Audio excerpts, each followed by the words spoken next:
fabric from the land of the five rivers.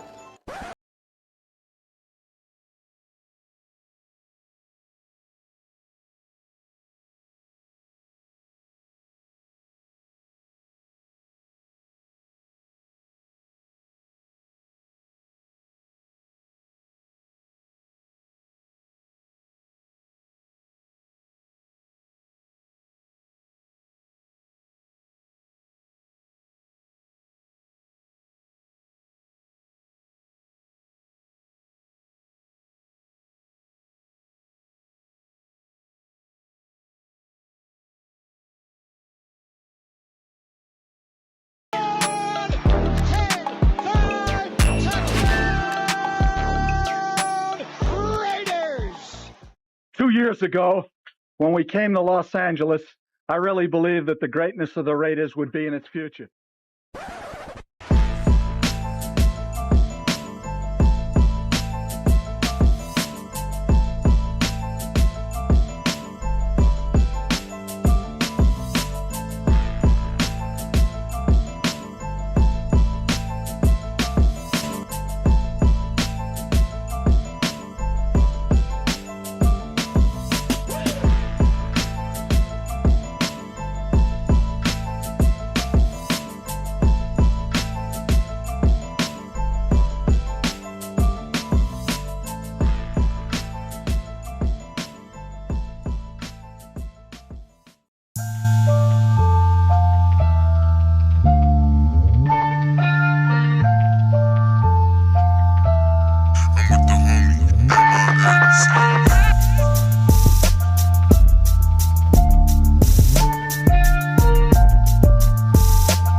We live.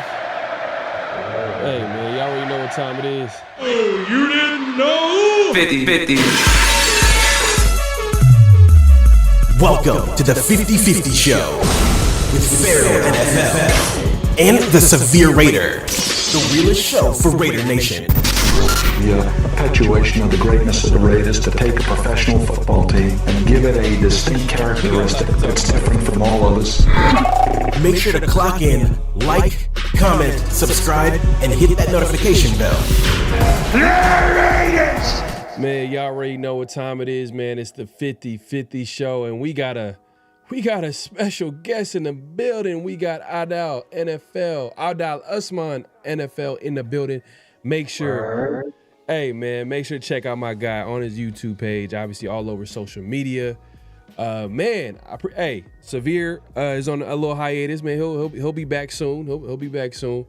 But that being said, man, we still got a lot to talk about. Obviously around the NFL, the Raiders, all that good stuff. And hey, you know what? We got a 49er guy in the building. I know Raider fans just leave him alone. But we're gonna talk about a scenario that was brought up recently by a Raiders beat writer, and could be a possibility down the road. So we'll get into that in just a second. If you haven't already, make sure to clock in, hit that like button, hit that subscribe, and hit that notification bell. There's plenty to talk about. I mean, obviously teams are kicking off mini camps, mandatory mini camps. The Raiders just kicked off theirs. You were telling me backstage, you were saying that the 49ers, they canceled their mini camp? Yeah, no, they've been in that load management and kind of trying to counteract a lot of the media narrative that's been spun out there. The Niners build that callous way too early in the season, and that's why they get all those injuries. And I think I've made this point clear in the past. Like the Niners have just played a lot of football deep into the playoffs. All those runs, at the end of the day, the body is going to have to pay that bill when it comes due. In this case, Kyle Shanahan was just proactive. He had 100% attendance, and that's including Mike Evans. That's including also Digizua, players that the Niners traded for on both sides of the ball. And I think Kyle Shanahan is gaining that wisdom and that experience of, hey, my program, and especially the standard here in San Francisco, won't change based on a few practices when we first go on the pad. So it's a good decision, but the real reason why it's happening, it's not that Kyle Shanahan had some epiphany. Let me just be real clear with you. It's the fact that the World Cup is going to be hosting a few games at Levi Stadium. And I can just imagine, bro, that has to be such a frustrating experience for them to try to run a practice at the same time, or that can get real messy. So kudos to Kyle for getting out of his own way this time, and I think music to 49er fans' ears, because you just want to preserve this team as long as you can. Yeah, that's pretty interesting. With it's kind of a weird situation going on with the World Cup. They're kind of spread out everywhere around the country. I know they got games in the Bay Area, LA, Seattle, New York is where they're going to play the final. Is that where they're going to play the final? MetLife Stadium will host the final. Which is going to be interesting because MetLife Stadium is a very strange stadium to a lot of athletes, who tend to get hurt, you know what I mean? And we'll actually talk about that in one of our flags too, about the field stuff, but we'll get into that in a second. But as far as attendance goes, so as far as attendance goes, the Raiders obviously they really didn't have, I wouldn't say they had 100% attendance. Atlanta, you said Atlanta too? Oh, okay. Man, they everywhere. They spread out. And it's interesting too, because I wonder how that's going to take effect on the athletes who, if they continue to win, they're jumping from different time zones. You know, I'm sure, I don't know if there's any good teams in the group that's playing out in the Bay Area. There's any teams that are going to go pretty far. I don't know. I'm sure you're probably. There's not really any favorites. But at the end of the day, I am excited because it's 48 teams, expanding from the 32. So, hey, someone is saying Adal, you're echoing maybe your electric power lines. A little shots fired there. You know what I mean?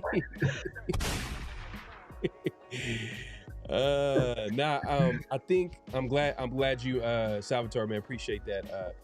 I just adjusted it, so let me know. If you're hearing Adal, I got Adal if he's echoing. Just let me know in the chat if there's any sound issues for Adal. I think. Hey, help us calibrate, man. Help us calibrate real quick.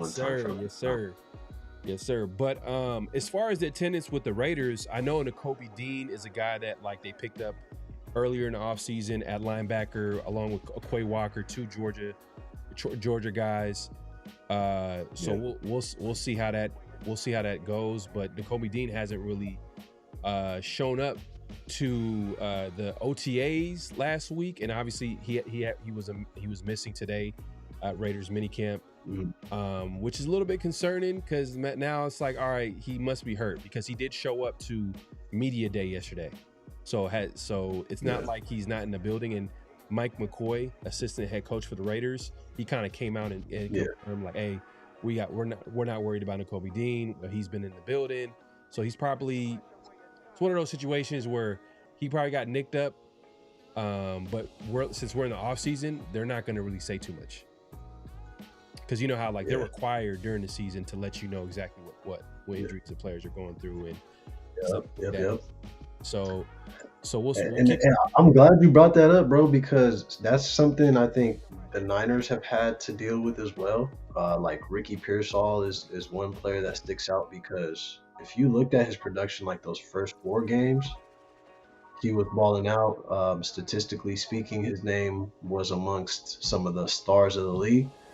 But for whatever reason, he can't seem to stay healthy in between the lines. So the Niners, again, just extra precaution. So they're staggering which days, which players are resting. And hey, you got to try everything if what you've been doing in the past didn't work. So kudos to, I think, the Niners team for at least acknowledging that, So different teams are finding different ways to address their offseason program. So obviously the Niners doing it a different way, especially with everything going on in the Bay Area.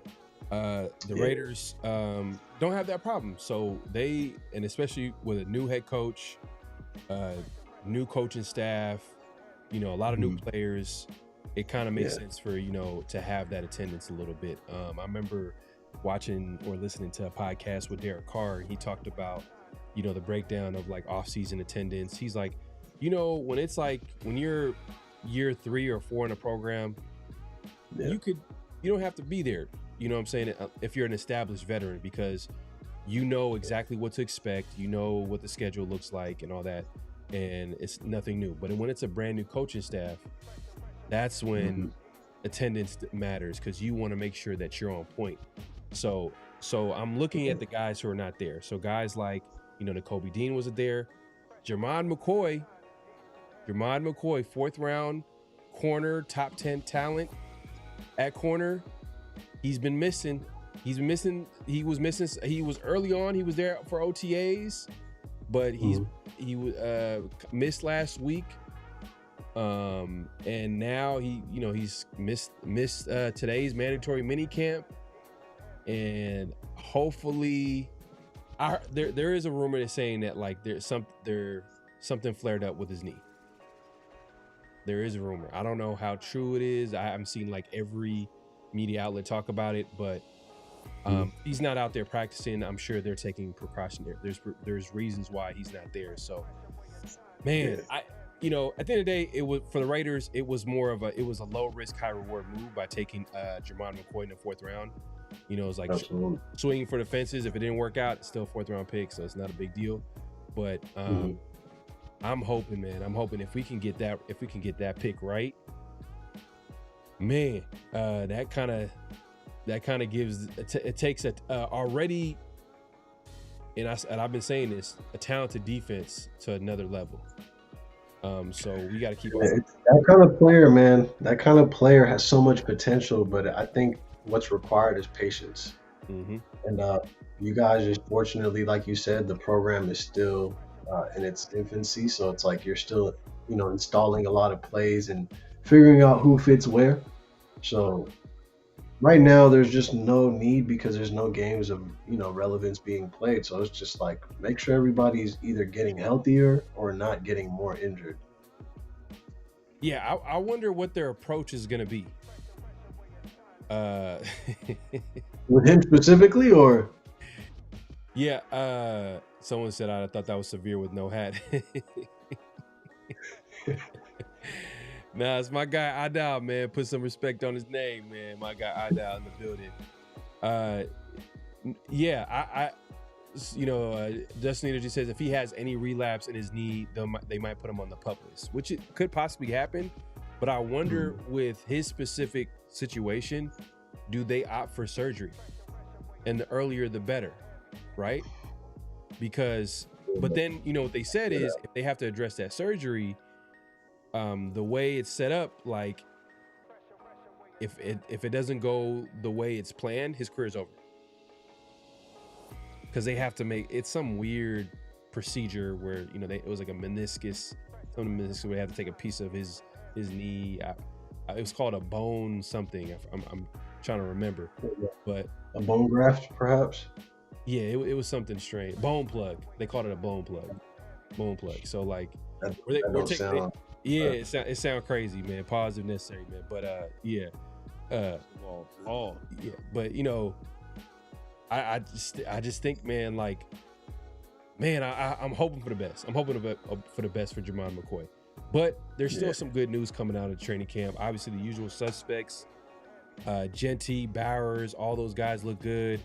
From all accounts, Kirk Cousins also looked pretty smooth out there. You had Vinny saying that like this is the best he probably looked since he was healthy a few years back. You know what I mean? Because people forget that Kirk Cousins was a pretty solid quarterback until like he had like that Achilles tear, which kind of threw off his whole situation with Atlanta. Then Michael Penix came in the building, and so that's what coach, man, you crazy. But yeah, so I mean, I don't know if you had a chance to like pay attention to any of the news coming out of Raiders, minicamp, but it seems like so far so good. I mean, this is like a positive time of the year, so I don't think we're gonna hear too much negative things outside of like players. Some encouraging too for Raider fans. I think head coach obviously in his first year, but he referenced Christian McCaffrey. He was just like, look, Christian McCaffrey's a player who hates to get off the field, and what can we do to make Genty a more complete back so that he can be effective even on passing downs, right? Because that's going to be the difference this year for the Raiders as an offense. Can you, again, utilize that 2 tight ends formation, or will you be able to beat a lot of teams with just passing to your back? And Mendoza, if he has the composure that we saw in college, it bodes well for the offense, because I think it's just a very competitive division, and the Raiders have that potential to surprise people. Now, I'm not saying they're going to dominate the division, but it's the NFL on any given Sunday, and it's not the same team from last year. The infrastructure is completely different. So Ashton Genty really getting an offensive play caller to look out for his best interests, that has to be music to Raider fans' ears. Salute to my guy Raider Smoke in the building, man. Appreciate the super chat, my guy, man. Appreciate you coming through, supporting as always, man, over there. And then, hey, man, shout out to you, man, for the AI, man, AI stuff that he sent me earlier, man. Appreciate you. I'm gonna have to like release that on the channel. Right now, everybody's using AI. I think everybody's using AI. I think Smoke, man, he put me on. So I'm gonna have to post it on my community tab. I got shout out to Smoke. Appreciate you supporting the show as always. Yeah, man, I heard Shedrick Jackson, wide receiver. He had a really good day. Outside of the usual suspects, Genty and Bowers, those are the guys that stood out. Haziki Mass is cornerback taken in the 5th round, I believe, 5th, 6th round. He was the guy that stood out. He was kind of he was splitting snaps with Darian Porter, who currently is the starter opposite of Eric Stokes. So that's something to keep an eye on. Is like, okay, competition in the building. Obviously, if McCoy's out there, that's best case scenario. You got a talented guy like that, you probably want to put him out there. But I'm not sure. I'm not sure if it happens this year. It might be a situation where they kind of like, they do some procedure, have him sit out for a year, and then just let him go at it next year. So you did say the procedure that he had was, for all intent and purposes, like this was just not like a common surgery. So hold out a little bit of hope. I think a good time for when you'll know exactly what's going on with him is around August, where teams are starting to think about cut down for roster spots, practice squad. But at this moment, that could also be something that the Raiders are using to their advantage. Maybe he's perfectly healthy and they don't want to tip their hand. So you got to also look at Kubiak is coming from a coaching background, so he has that ability to, kind of like smoke and mirrors. Just make sure, as long as they think they're seeing what they're seeing, you're in control. So I think the Raiders will definitely benefit from that. Either way, even if he's injured, keep it under wraps. Yeah, facts, 100%. They're not gonna tell anybody anything this time. Like, this is for whatever reason. These guys are like super paranoid, competitive advantage, whatever you want to call it. They're not gonna say too much because they don't have to. But like my guy DJ said in the chat earlier, he said they might very well, training camp might come around, he might be on the PUP list. But I'm kind of like, hey, if they know, like, look, they know right now, like, he needs surgery, then let him get surgery. Is it 4 games or 6 games that you miss on the PUP list? It's 4, right? If he continues to stay, like if he's there past week, if he's there by week 1, then I think it's like the first 4 games. But like if it's during training camp, he can, and he's on a PUP list, like he can come back at any point and not miss any games. It's just once the season starts, that's when the countdown. You gotta hit that threshold. Gotcha. Yeah, that's what I thought. Yeah, that's when it's like 4 games. That's when it's 4 games. But yeah, those are the guys that stood out. I think I know a lot of people are talking about the offensive line battles that's going on right now. That's a big thing right now with the Raiders the last few years. Y'all like Spencer Burford over there, bro? Hey, over, man. Hey. Went over to the dark side. I know. So being that you obviously you cover the 49ers, right? You're aware of a guy like Spencer Burford, who right now is the favorite to start at left guard. What can you tell us about him? Like, is he worth anything? Does he have potential? I think the thing with him was with the Niners, it's like you got to be next to Trent Williams. So no matter how good you play, one mistake is going to stick out way more.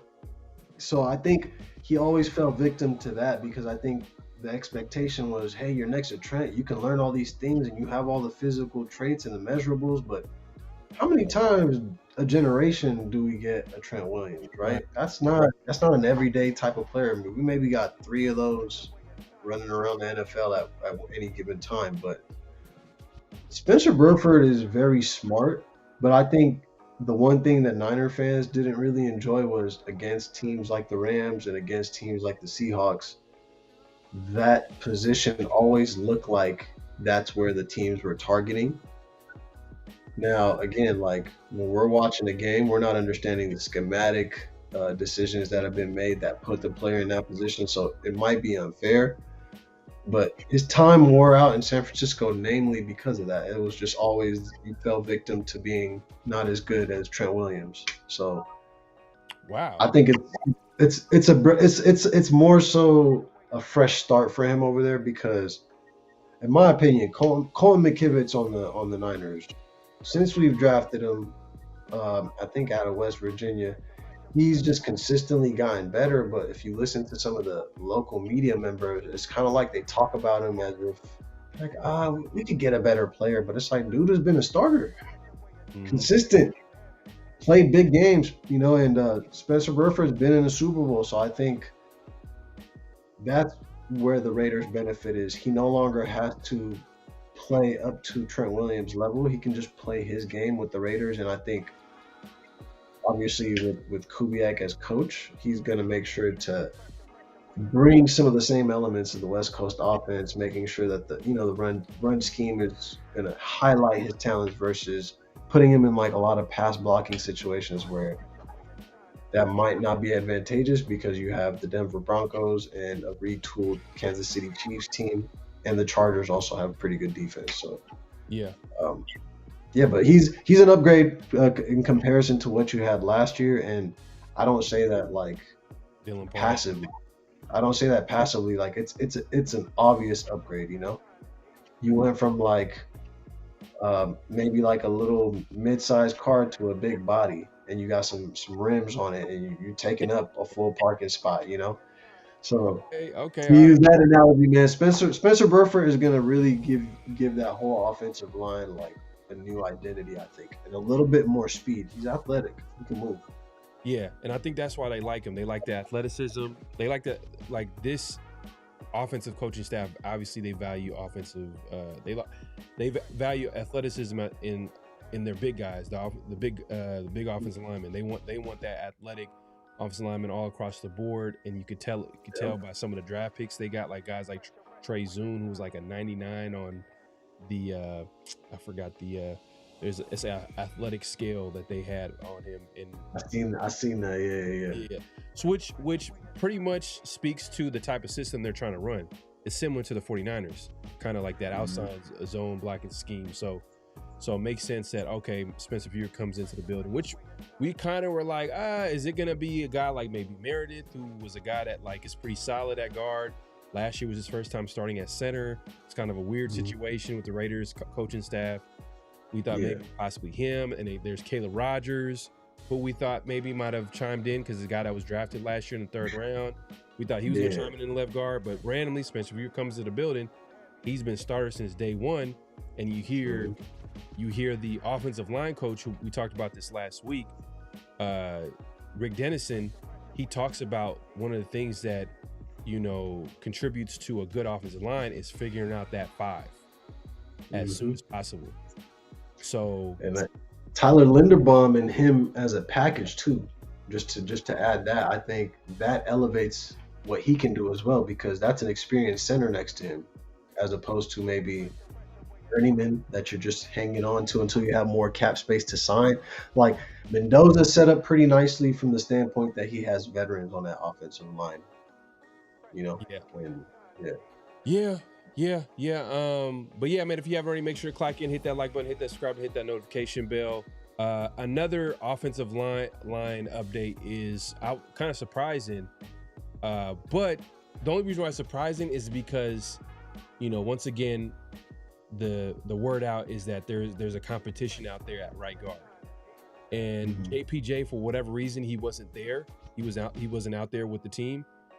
And the guy that was taking his snaps at right guard was Caleb Rogers. So word on the street, that's going to be a battle to look at is Caleb Rogers versus JPJ at right guard, which is kind of interesting.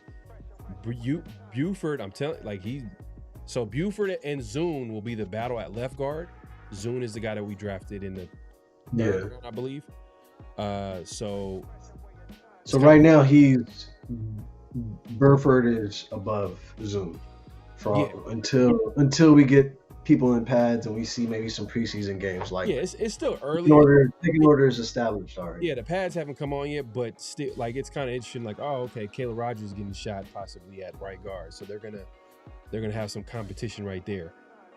I haven't heard anything yet, but me personally, I want to see what we have in Charles Grant, who's another tackle that we took last year, small school tackle, who showed up a little bit in a few snaps. For whatever reason, didn't play a lot of snaps last year, as bad as the Raiders were.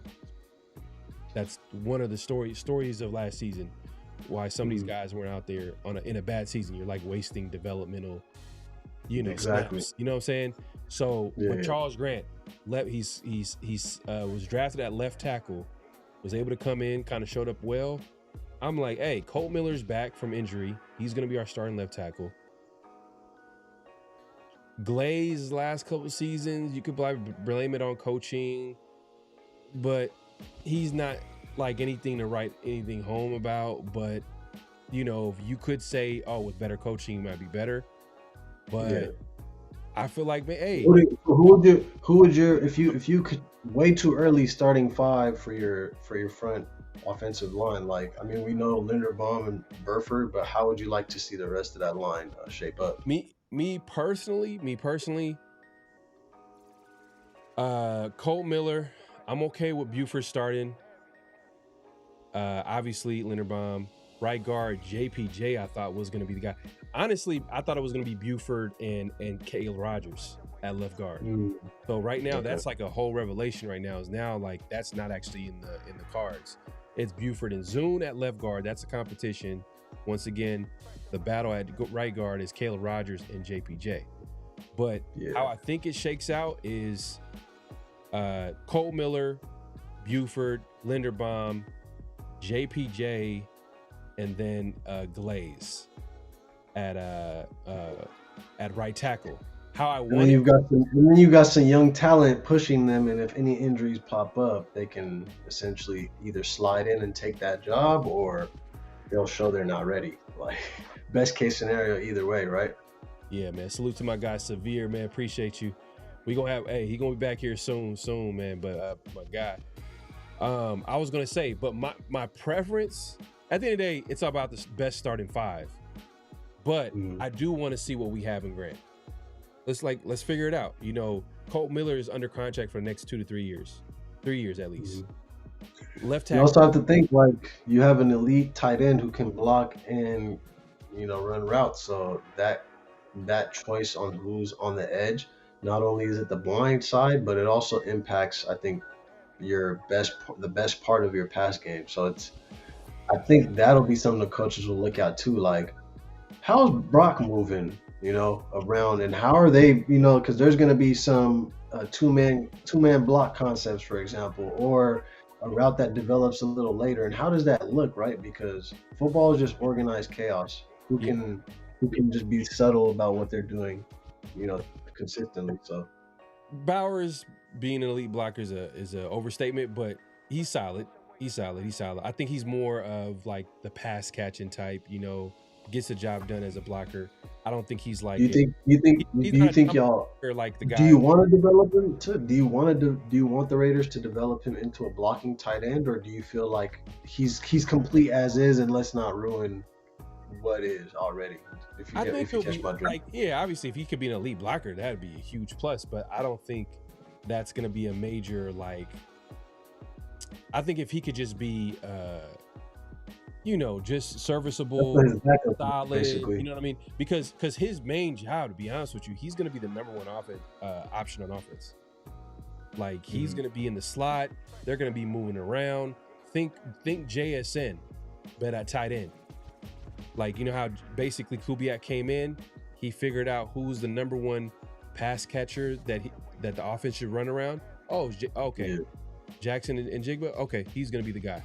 So Ashton Genty is about to get so many passes like McCaffrey, bro. He's going to, next year, they're really going to give him space to run. So you might be right on that, right? Like, you already have your best offensive weapon in Bowers, so it's like, you don't want to make any of those decisions about the line, especially left tackle, right tackle, based on tight end. Because at the end of the day, you want, like you said, whatever the coach said is like, you want your starting five determined already, and for them to have a good working camaraderie, right? Because it's madness out there. You got to be able to communicate and execute. Yeah, no. And Raider Nation 510 says need a tight end too to step up. Yeah, facts. I feel like to answer your question even more is that's who I want the Raiders to actually. Michael Mayer should be that guy. That should be a really good blocker. Hopefully he steps his game in that department. It's a contract year for him. It's his last year on his rookie deal, so hopefully he can step up in that department and be that number two tight end. If not, that's going to be to me. I even said like underrated kind of move for the Raiders to make, just because there were so many tight ends coming out. And but who would have thought that like blocking tight ends would have went in the second round this year, which is crazy. But anyways, but like I think that's going to be moving forward. I feel like that's the key to unlocking the offense, is having like a guy to complement Bowers, and a guy to complement Bowers is more physical inline blocker. Kind of like the guy in San Francisco, but not necessarily his skill set. Like, he doesn't have to be a great player like him. He just so happens to be a great player and an inline blocker, almost as dominant as a tackle. Like, you know what I'm saying? Like, we just need a blocking tight end. But hopefully Mayer can be that guy this year. If he can step up in that department, that'd be huge. And it's really like, we're not asking you to be a great blocker 100% of the time. It's just on those plays where you need to be on your assignment. As Mendoza says, you're 111. You kind of got to just do your job, and everything else will take care of itself, really. Yeah. But that pretty much wraps up some of the thoughts I had. I mean, we're gonna get into some of the notable quotables, flags on a play, what's real, what's not. So we'll get into all the usual suspects as far as segments goes. But if you haven't already, make sure to clock in, hit that like button, hit that subscribe, hit that notification. We got a special guest host in the building, Adal Usman NFL in the building. You can find him all over social media, including YouTube. Definitely subscribe to my guy. As well as, if there's not even, we got fans from all over sometimes showing up and popping up. So if there's Niner fans in here, definitely follow him on 49th and 6th. Is sure. 49th and 6th. Check it out on Instagram. Yeah, I think a lot of, and I shared this with you before we got on, Around the Shield, the 50-50 show, 49th and 6th, and kind of what I do with the Adal Osman NFL. It's just, man, I love talking ball, and I've seen the game evolve. And I text you when Myles Garrett got traded. I was like, bro, the NFL is taking over the NBA Finals and the Stanley Cup and the NHL primetime games, and it's really a year-round sport. Yep. So Yep. I'm like, I'm elated as a fan to be able to see the growth of the game, and with international games and the game growing and expanding, that means more talent is going to come to the game. I've said this before.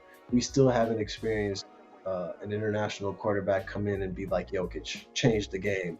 So there's potential for that to happen. And so that's the eternal optimist in me. When I cover the Niners, any small guy that you draft could turn out to be the guy who gets your franchise that Lombardi trophy. So yeah, that's why I do it, bro. Yeah. It's crazy too, because I like literally was talking to someone from Australia, and he was like basically breaking down like the whole sports scene over there, and it's like I didn't know Australians are huge sports fans. Like I'm talking about like and they got footy, rugby over there too. So they kind of elements of the game that NFL borrowed is already something they're used to. Oh yeah, the Australian Football League is a real thing out there, and it's not necessarily what people are thinking what football is. Like their football is like it's a completely different game. It's similar to rugby in some ways, and how they don't have any pads or anything like that protecting themselves. How about footy? Yeah, they're like throwing footy is wild. It's crazy. It's crazy. Yeah, So, but it turns out that like NFL's kind of been on it already. They actually scout like punters from Australian Football League.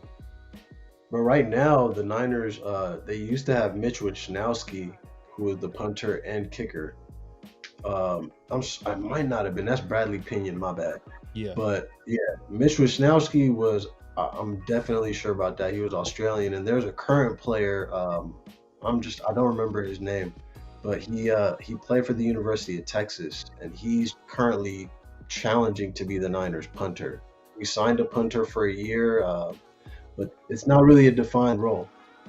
We let our punter from last year walk. So there's been seasons that have been ruined for the Niners, like because of punters. So I've seen a good Australian punter already impact the squad. So it's dope that, like you said, they're doing more scouting out here. Yeah, man. That's crazy. So the Raiders, their punter, it's locked down. Like we got one of the best punters in the NFL. That being said, our kicker situation, we let go of Carlson earlier in the offseason. He's kind of been inconsistent his last couple years with the team. I kind of seen it coming because he was missing extra points, giving field goals. So it's like, all right, man, you're missing field goals. Once you're missing 20-yard field goals, it's something mental. It's not even necessarily. Oh yeah, especially when it's indoor. There's no wind. There's no excuse except you missing it. Like it's on you, bro. Like when it's indoor, the Raiders are an indoor team. There's no wind. There's nothing. You can't be like, oh well, it's the wind. You're not in Chicago or something like that, like Windy City, anything like that. So I kind of seen the writing on the wall, and the Raiders kind of made the move to let him go. And they replaced them with I believe Matt Gay. I think that's the new kicker right now. And then they brought in like a undrafted free agent kicker who is kind of like a YouTube sensation. Okay. Yeah. I was gonna say though, at least you haven't dealt with your franchise drafting a kicker in the third round and then being an utter bust. Hey, so, man. Hey, no, always be worse than what I'm trying to say. No, bro. The Raiders drafted Janikowski. I don't know if you remember this kicker. They drafted of course, kicker in the first round. But hey, bro, at a certain point, he was your offense. Like he was the only reason y'all scored. So that's a great pick, in my opinion. No excuse. Like if you get drafted in the first round, as a kicker, you have to be the greatest kicker. Not one of them. He was slow. You said what? what? I get you. He's not better than Adam Vinatieri, so that's where. No, it's not even about being better than Vinatieri. You have to be like the Michael Jordan. Like you have to do things like kick it from the 9. from the 8, you know what I mean? Like from the other side of the 40 or You 30. you better be ambidextrous. You better be able to throw passes here and there. Man, and you know, to his credit, I mean, he's probably had one of the strongest legs, and he you know, he was a good long range kicker, but he was good. He wasn't great. You know what I'm saying? Like, and you don't take good kickers. Be real with you, bro. There was like a good 3-year phase where he was the only man scoring on your squad. So I consider him top 5 kicker. See that? That's the Niner hate coming out of you right now. That's the Niner hate. Just No. I say he top 5 kickers all the time though. That's crazy. Cause like, bro, people don't really ever have that discussion, bro. But like, you know, obviously Adam Vinatieri, and then who's the dude with the Ravens that recently just left them? He was a great kicker. If you can name top 5 kickers of all time, I think I got a list, bro. You're a legit NFL fan, bro. Like, you're legit. Yeah, cause I might have 4, bro, because I know Robbie Gould, when he was on the Niners, he never missed a playoff kick. So you going into a playoff game, imagine you going on the road. A kicker gives you that type of confidence, like, oh, we playing in the snow, we're good. We got Robbie Gould. We can go to Green Bay and take a W out of there. Yeah, I wish they could have grabbed some. I wish the Raiders could have grabbed some young kicker that had a strong leg. The guy that they got undrafted, he doesn't have like the strongest leg. The undrafted free agent that's gonna supposedly probably compete with the veteran kicker. And Matt Gay, he's not like his last few years. Like his stats were worse than Carlson. So it's kind of like, damn, like we got a veteran kicker, but we replaced them with someone slightly worse than Carlson, who's kind of been struggling a little bit. And then you get an undrafted free agent. He's not known to have a strong leg, just more of like a kind of an accurate guy, but like he's not known to kick a lot. You got to look at it like this too, because once the Niners, and I'm speaking just from what the Niners experienced last year, you know, they had to make that decision. They cut what's his name, bro? I've already forgotten his name, man. 3rd round pick from Michigan. It was just Jake Moody. It was just so bad. Like, they brought in their current kicker, and their current kicker just new environment, just kind of got like a revival, and you know,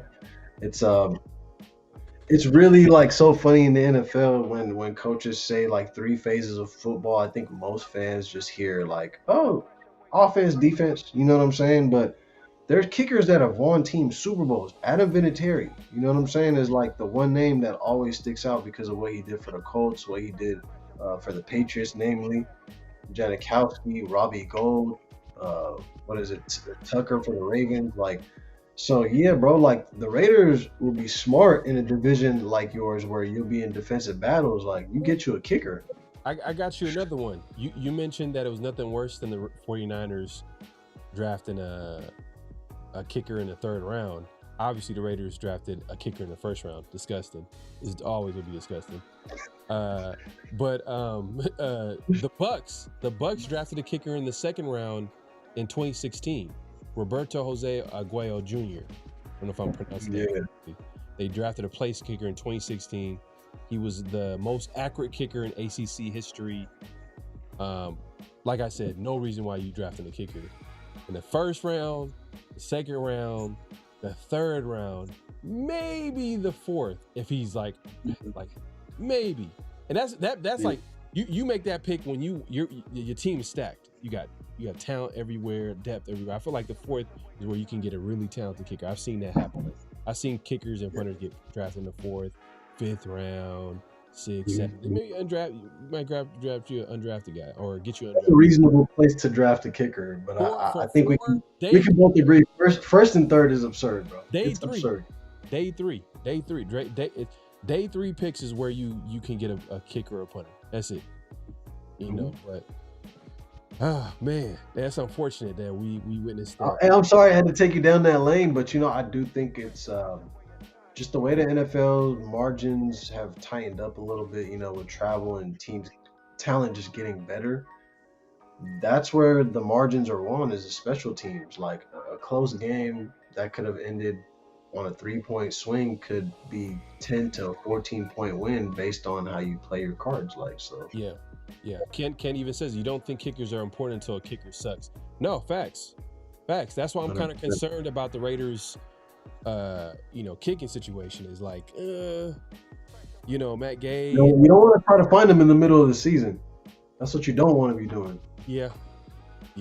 And I guess from the Raiders' perspective is like they might value accuracy over someone having just a big leg, just because they're not an outdoor football stadium. So you probably would want a strong leg when it's a super windy or, weather could be a big issue in the area. Like you're going to be indoors. So now you just need a guy that's super accurate. So maybe that's why they went after that undrafted. I'm trying to remember his name. But he's like, his whole background, his whole story is crazy. Like he's a guy that learned how to kick on YouTube from Japan. I feel like I did see that story, bro. Yeah, it's a crazy story, man. And the first team that he ever watched was the Raiders. So it's crazy that he's going to the Raiders. Ended up on the Raiders, huh? There we go. Yep. Well, the stories write themselves, man. Let's see here, man. If you haven't already, make sure to click and hit that like button, hit that subscribe, and hit that notification bell. Kenzai Matsuzawa, widely known as the Tokyo Toe. Yeah, Tokyo Toe. That's his nickname. He already got a nickname, man. He doing good. Hey, man. So we'll see. I mean, I think he might have a chance to be the kicker if he has a great offseason. Because I don't think Matt Gay is gonna be a guy that's gonna I don't know. He is familiar with the coaching staff, so that's why I'm sure he's on the team. My guy Taj, man, I appreciate the super chat. He says that Cooper story from the Broncos is wild.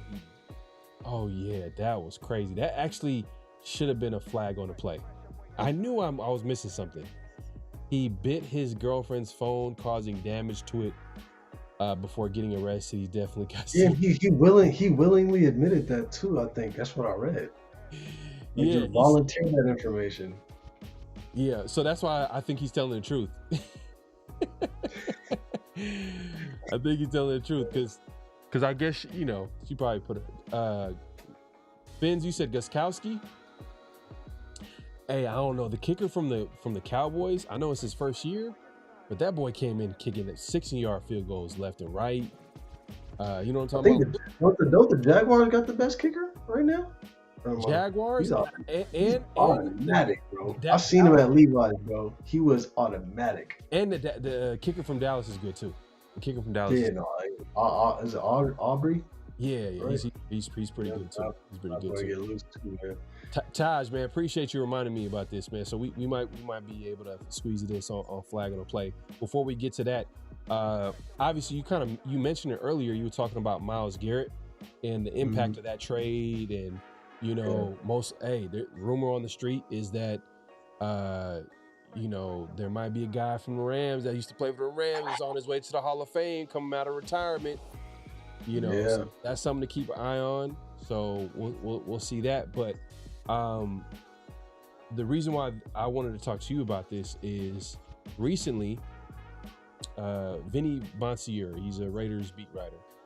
He wrote a piece recently about the Raiders possibly being intrigued by a package be put together by the 49ers. And the Raiders, he's saying the Raiders are probably not going to pass on that deal if it presents itself, because the 49ers are in a division, NFC West, obviously with the Rams basically locking up and loading, and they're ready to go. They're going after the Super Bowl. The 49ers are a veteran football team. If they don't make any moves, they're going to just keep falling behind the NFC West, especially when you got the reigning Super Bowl champs. You got the Rams who are trying to go after that Super Bowl. You see what they're doing right over there with Myles Garrett and guys possibly coming back out of retirement, and they're ready to go.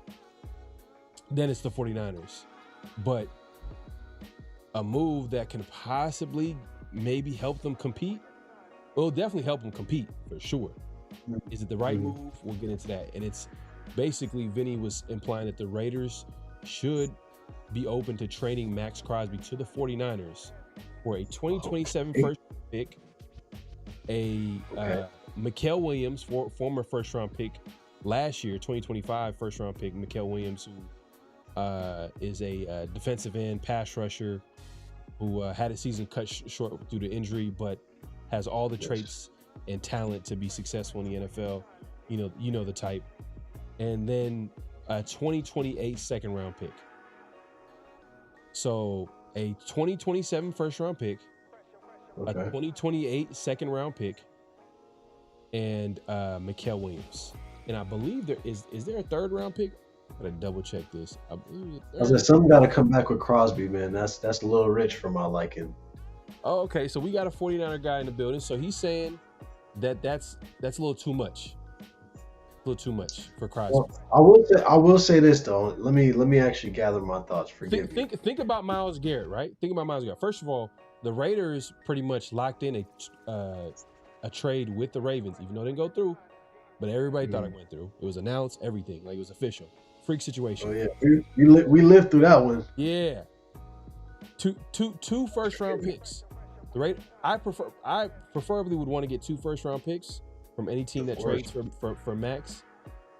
I think it's possible, especially when you get closer to the season. Teams get desperate. They're trying to make a run, whatever the case may be. But Myles Garrett's trade opens another scenario. And Myles Garrett, obviously, he's number one. He's the number one pass rusher, the best defensive player in the NFL. And he got trade. But think about his trade package. I think they traded 2 first-round picks. I believe 2 first-round picks. 2 first-round picks. I think it was one. It was one. Because they sent over Jared Verse. Jared Verse kind of acts like the.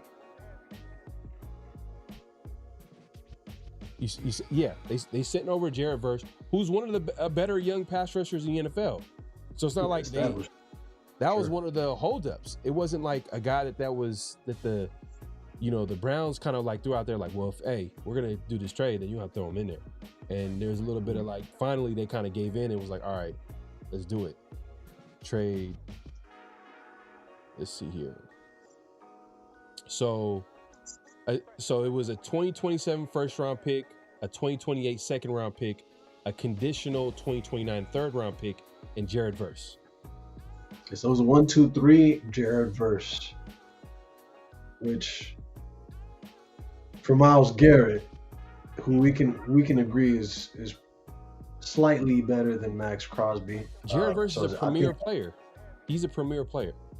I would say he's probably he's a premier. Like, hey man, that you got a guy still on a rookie deal, one of the better pass rushers in the league. Then you get another first round pick. Then you get a second round pick. Then you get a third. I'm not saying that Jared Verse is better than Myles Garrett, but like for the Browns, who are clearly rebuilding and they're a young team, and a guy like Myles Garrett who's in the prime of his career, kind of the same situation that I was saying with Max. So look, I want to walk down this hypothetical with you, and I've been trying to envision what it would look like, right? So let's just first and foremost, bro, let's look at like what the calendar is, right? The Niners and Raiders play each other November 8th, which is week 9. And what conveniently happens on that Tuesday after week 9? The trade deadline. Follow me. I'm taking you down the road real quick, right? So the Raiders and Niners, obviously, they've got the historical Bay Area beef. I don't see that deal being consummated up until the day after that game, if a trade of this magnitude to happen.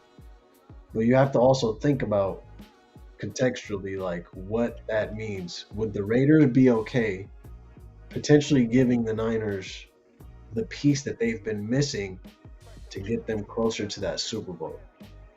And the way you framed it with the 2027 NFL draft, the Raiders are trying to recoup on those draft picks that they got for Max Crosby. But I would just push back and maybe ask you, why is Max Crosby worth a first round anymore? Especially with all the questions that they've raised going into the season, the Niners would probably be best suited to just say, let's see what his production looks like. Who Max? Yeah. Max, for simple, Max is a top. For the simple fact. Arguably. No, go ahead.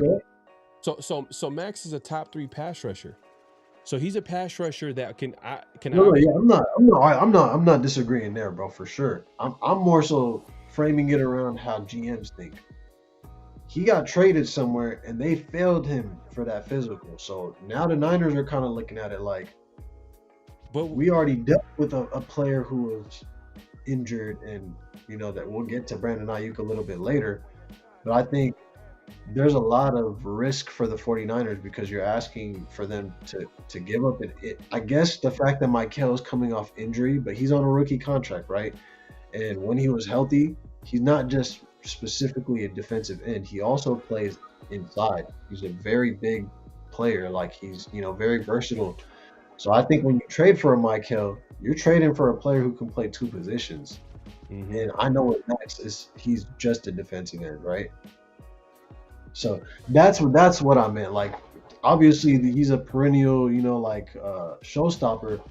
But I think what the Ravens did is essentially like hurt the trade capital at this point in time when we're speaking right now in June. But during the season, if he starts out with like 4 or 5 sacks, the compensation package goes right back to not only 1, could they potentially ask for 2 first-round picks, and don't rule out the Seattle Seahawks. Like, I don't know if they have the capacity to do it right now, but they've always been a team that's been very aggressive. And if Max Crosby doesn't get traded this offseason or during the season, this upcoming season, you can expect Seattle, you can expect the Cowboys, you can expect any other team that may have had that lead. You can see the Eagles maybe being aggressive there. They were trying to get active on the Myles Garrett thing, and I'm starting to recognize I don't think the Niners make those type of pickups. They like to pick up guys that can come in and be rotational pieces, and you can get them for third to 5th round pick. The last time that they gave up multiple first rounds or just included a first round, like the Trey Lance saga happened, but that would be something, man. The Niners Raiders play each other November 8th, and then on November 10th, Max Crosby gets traded to the Niners. That would be such a funny situation, like, just depending on how everything played out. Ken says it's important Max does good in his season to show he still has it. Oh, for sure. And he has a huge chip on his shoulder. And I think everybody's saying the right things on the Raiders side and obviously Max Crosby's side, because they have to basically live with the results of like that Knicks trade, right? So, which brought him back, and now he's just kind of going to focus on, rehabbing and getting back to 100% full strength, which it was always known. It was always the process. That's why I was like, for him to fail that physical, not to bring up that conversation, we all know what it was. It was they seen an opportunity to sign a guy that thought that they thought was going to be signed away day 1 of free agency, which was the pass rusher from the formerly of the Bengals, which they signed. Mr. Trey Hendrickson was real. He threw the wrench in all those plans, for real. Yeah, on top of that. So they got cold feet. They're like, we don't want to give up these picks. So it wasn't, I don't think it was I think it was just like, what it was is the compensation. They were like, hey, we can just sign this guy and not give up 2 first-round picks. And I think they didn't think they were going to lose Linderbaum too. So when they lost Linderbaum and also trade away 2, it was like a double, it hurt for them. So I think there was a lot that played into it. Terrible way for a team to do business, but it is what it is. I'll go sometime. But I do agree it did hurt his trade value for that moment, because all the teams that were negotiating, they already went into free agency and made their investments. That's what made it so ugly of a situation. It's like, it's not that the Ravens not wanting Max was the problem. It's like the way they could have just said no in the beginning, and then the Raiders could have moved on, maybe negotiated with a different team, and then he could have went to a different team. But that being said, I do agree the trade value kind of got hurt a little bit. I think where and I think we're in agreement too. That's fickle, because I think that's just people spinning narratives. But at the end of the day, like I said, he starts the season with 2 sacks and 6-7 tackles, and he's just on that trajectory. It actually puts the Raiders in the driver's seat in terms of, do we want to stay put and see if we can disrupt an AFC West? So there's also that possibility. Washington, when they got their young quarterback, they were able to go all the way to the NFC Championship. So got to dream big, you know? My guy Severe says, I think the 49ers are in a spot where if they don't do something, they'll fall hopelessly behind the Rams. Trading for Max gives them a bookend, elite DN. Mike Evans is a win now move. So is Max Crosby. Yeah, a lot of the moves that they made are win now moves. Their whole roster is about win now. I mean, they got a few guys that are young, but like, if we're being honest, like they're trying to, you know, capitalize on an ever closing, if not closed window. Like, I don't know, you can speak on that, but it's a tough situation where they're in. Like they're trying to go for it. Yeah, and Severe, man, it's like, again, it's a great observation, because at the end of the day, the reason why I don't feel the Niners need to be too aggressive at this point is because they've layered their defensive line. Like, they have real depth at the defensive tackle position, and I think that's where the Rams and the Seahawks were making the difference in the divisional matchups. So, like, don't get me wrong, if like Max Crosby says, I want to be a Niner after week 9, like, and I want to play there, the Niners have to do everything in their power to bring him in. That goes without saying, but like, there's a player like Alex Highsmith who's an edge player who would fit seamlessly, and he's young, played in a great system, coached by Mike Tomlin. And so I'm kind of, from that standpoint, my fault, bro. Am I freezing up? No, you're good. You're good. Go ahead. Just making sure. So yeah, like a player like Alex Highsmith, and you know, like last year the Niners signed Keon White, and this was following Nick Bosa's injury and, you know, Fred Warner's injury. So a lot of people, I think, it's easy to forget, because last year the Niners were on their 3rd string, 4th string linebackers. Like, Eric Kendricks was signed off the street. Eric Wallow was still on the roster and earned himself, but you know, he was a journeyman practice squad player for the Denver Broncos, found his way to the Niners. So I think that's the one thing the Niners have, is the depth, and they've already got Osa Odighizuwa on the defensive tackle position. So it's like they need health more than they need splash signings. And with everything going on with Brandon Ayuk and the cap space maybe needing to be manipulated going forward, I can see the Niners being a little like conservative about how they go about with the roster construction, you know, but they love to be active week 9, trade deadline. They will make sure to go get a rotational defensive tackle. Or, you know, if a player is disgruntled and wants to find his way to San Francisco, I've heard that the Niners are also silently in the market for a safety, because they do feel they have enough defensive ends and defensive tackles through the draft and free agency to where they want playmakers. You know, the Niners only had 6 interceptions as a team last year. So that was easily bottom 5 in the NFL. So for the Niners to still have won 12 games, to still have been competitive, you know, you add Max Crosby to the opposite side of a healthy Nick Bosa. And Max is it's not a depth move. Max is, and I know you're not saying that he's a depth move.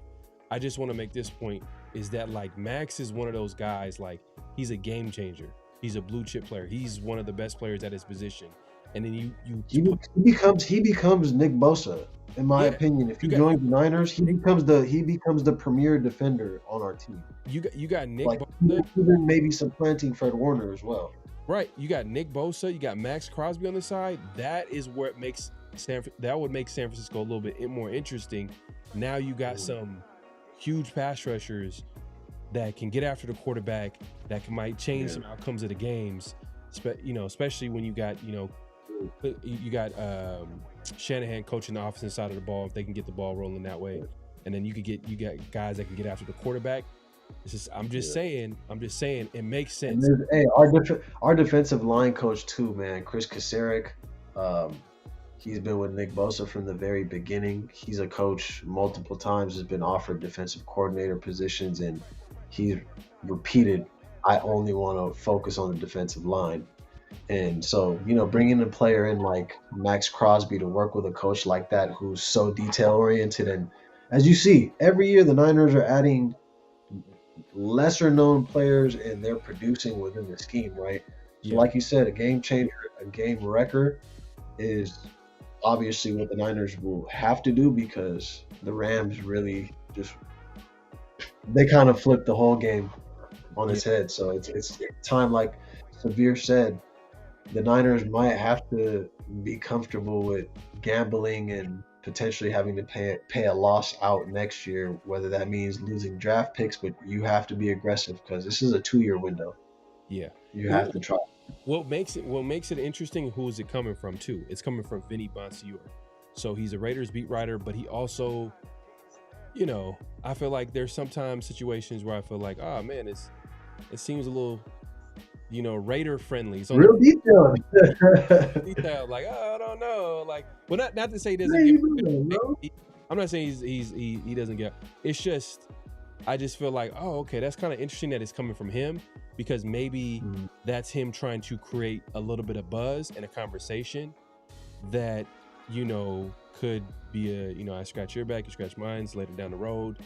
And then that could maybe. I mean, hey, Rossini. Man. Anthony, hey man, appreciate you pulling up, clocking in. Anthony, man, appreciate you clocking in. If you haven't already, make sure to clock in, hit that like button, hit that subscribe button, hit that notification bell. My guy, man, let us know what you're thinking, man. We gotta engage with the folks out there too. A lot of ball knowledge. Yes, sir, man. But let's hey, it's that time, man. It's that time, man. It's File 69 offense. He was giving them the business. Hey man, it's that time. So what we got this week, obviously, this is, the timing is just impeccable. We, hey, I appreciate my guy coming through. And then obviously, he's a Niner guy. So he is fully aware of what's going on with the Niners right now with Brandon Ayuk. And he is our first flag on the play this week. And recently, Brandon Ayuk has been on flag on play before this.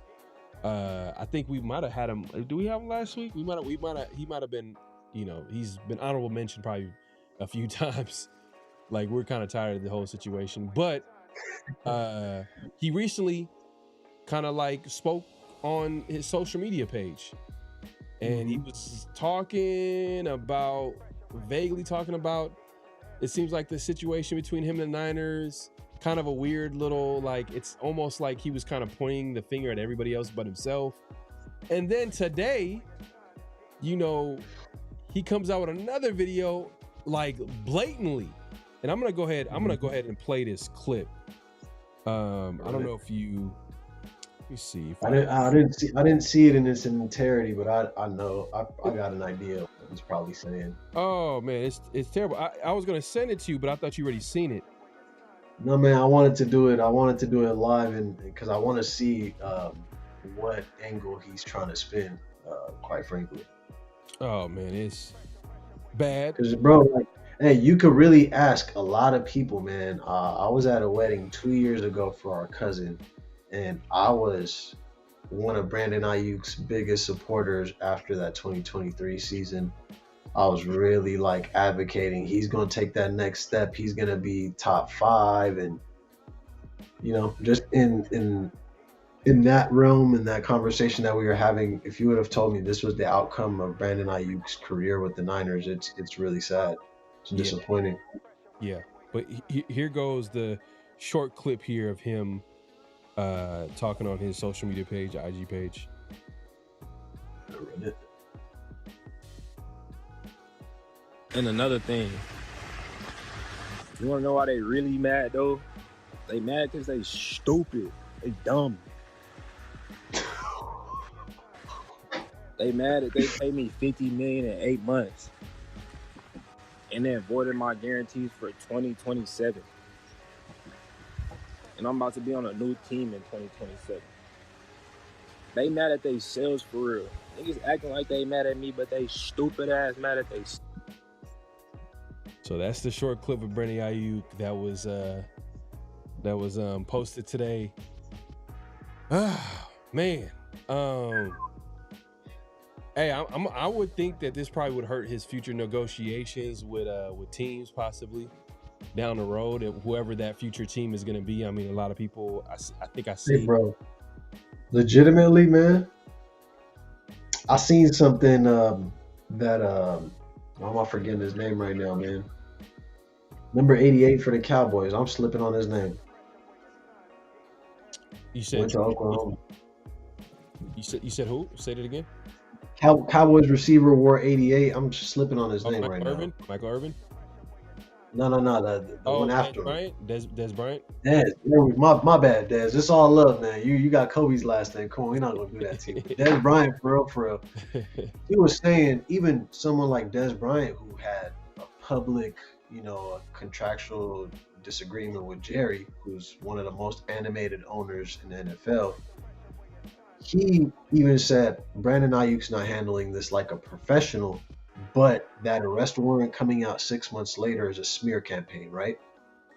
And my response to that is, what did Brandon Ayuk expect the Niners to do? Did you not expect them to use the resources that they have available to them to spin the narrative? And to be honest, not making it real hard to do. And it's an indictment on JUCO products. This is the immaturity that throughout, NFL like scouting, throughout the history of NFL scouting, that's always came up is, why did you go the JUCO route? Was it you weren't good academically? Did you have character issues? Did you lack discipline? And quite frankly, Brandon Ayuk saying the Niners are stupid, because I'll start off what he just said. No, giving up $26 million because you can't remove your ego from the situation, that's the definition of stupid. Go get a dictionary. Like, Brandon Ayuk, this is somebody, again, when he came into the Niners as a rookie, that was a player that a lot of fans saw great potential in. And objectively speaking, a lot of people make comparisons to him being the little brother of Julio Jones. And that was not said lightly. He was jumping over players. And he's like that on the field when healthy. I don't want to make it sound like Brandon Ayuk's not worth the headache. But at a certain point, you're selfish. You're saying I got $50 million in 8 months, and you're trying to make that seem as if you stole that from the Niners. You had a rookie contract that you played on, and that $50 million is a reflection for everything that you did during that time. And the Niners made an investment in what that player was and the ascension, the trajectory he was following in his career. That's what they invested in. But after the Super Bowl, the Niners lose in overtime, arguably probably my second favorite Super Bowl to watch, even though the Niners lost. That game went into overtime. The last possession, Patrick Mahomes is like that. It's fine. I'm not one of those fans that's like, oh, the refs did this, did that. No, it's marginal football. And Brock Purdy could have found Brandon Ayuk, but guess what? Somebody decided not to block. And it's like he had no time to make that throw. Right. And at that point, Brandon Ayuk post-game interviews, he changed as a person. Had the glasses on when he was getting spoken to, as if maybe he was emotional and crying, and created this whole situation to kind of just come out and make it seem like they're holding on to me because they're scared to let me go. Honestly, the Niners are not scared of anything. If anything, they're probably talking to their legal team and seeing if there's any way they could really get signing bonus forfeiture. He's dealing with a legal issue in Santa Clara County, and that warrant can be taken care of. But then to follow up 2 days in a row with videos where you're not coherent, you're not really making valid points, you're digging yourself a deeper hole. And why would Washington on this, and forgive me for kind of going long on this, but why would Washington want to get a player like that involved in their organization? And furthermore, if Jaden Daniel gets hurt, does Brandon Ayuk have any motivation to play with the Washington Commanders? If I'm thinking these things, you don't think GMs are thinking this? And let's just really remember the NFL, the conversations happen behind closed doors, and he's not doing himself any favors. No, facts. And the thing is, too, is does he think that he's going to get $50 million in his next contract? He's going to have to do a whole lot. I'll be saving this money, bro, because all his comments talking about, I bought 10 cars, he bought 2 chains, he does this, that, and the third. And to be honest, my question, if Brandon Ayuk ever sees this, is why weren't you doing this during your rookie year, your second year, your third year, your fourth year? Why'd you feel when you were the benefactor of Christian McCaffrey, George Kittle, Emmanuel Sanders, Deebo Samuel, bro, all those play. Okay, maybe not Emmanuel Sanders, but Deebo Samuel was way more productive than Brandon Ayuk. Was a way more important player to what the Niners needed at that point in time. At no point in time was Brandon Ayuk option number one. Right. At no point. And So let me. we're not gonna. What happened for him to kind of like break ties with the 49ers? Like this, like I'm over it. Like what happened? Was it the contract negotiation? Was the contract negotiation? He got his money. You know, when a player signs that big contract, there's the guarantees that come in, right? So he got his first. He got 25. I want to say 24, something like that, up front. So that's money that the Niners really. That's money that it's out the door. It's never coming back, right? And he got paid for the following year where he played 7 games and got $25 million. And that's where he comes to that conclusion of like that $50 million for 8 months, 7 games that he played. But I'd argue that contract holdout caused him to come into the season out of shape. He was dropping a lot of passes, didn't look like Brandon Ayuk, and then he tore his ACL. And it's poetic how it happened against the Kansas City Chiefs, the same team that caused the diva in him to come out. So for me, sometimes you reap what you sow, and some people just don't want to get out of their own way. And Brandon Ayuk is like one of those people. I'll never feel bad for you because Kyle Shanahan went to bat for you. And unless I don't know something, maybe he'll give us a little bit more of a hit tomorrow. He's indirectly speaking to either John Lynch or Kyle Shanahan because he's calling them, you know, female dogs and cats. And to me, that's passive aggressive. If you're a man, you're gonna say what's on your chest. So stop playing this game. Either you're a victim and stay a victim the entire time, or pop your shit, talk your shit, and you're not going back to the Niners. And it seems he's choosing the latter, but you're not getting any sympathy from anybody for making adult decisions, my guy. Right. That's just, you know, that's how the cookie crumbles. And for me, showing up to practice when everybody on the Niners is wearing black shorts and you wear red shorts, and Kyle Shanahan comes up to you and says, "Why are you doing that?" And then he takes off his shorts and makes this like, it's at a certain point, you weren't doing that the first 3-4 years, and once you got paid, you started doing all this wild shit. So what you're saying is the once he got paid, he The started. money brought out his real character, bro. It's Wow. So he thought he was option number one, and you know, like Christian McCaffrey, George Kittle, all the guys that are real paid, 5 years away from looking like.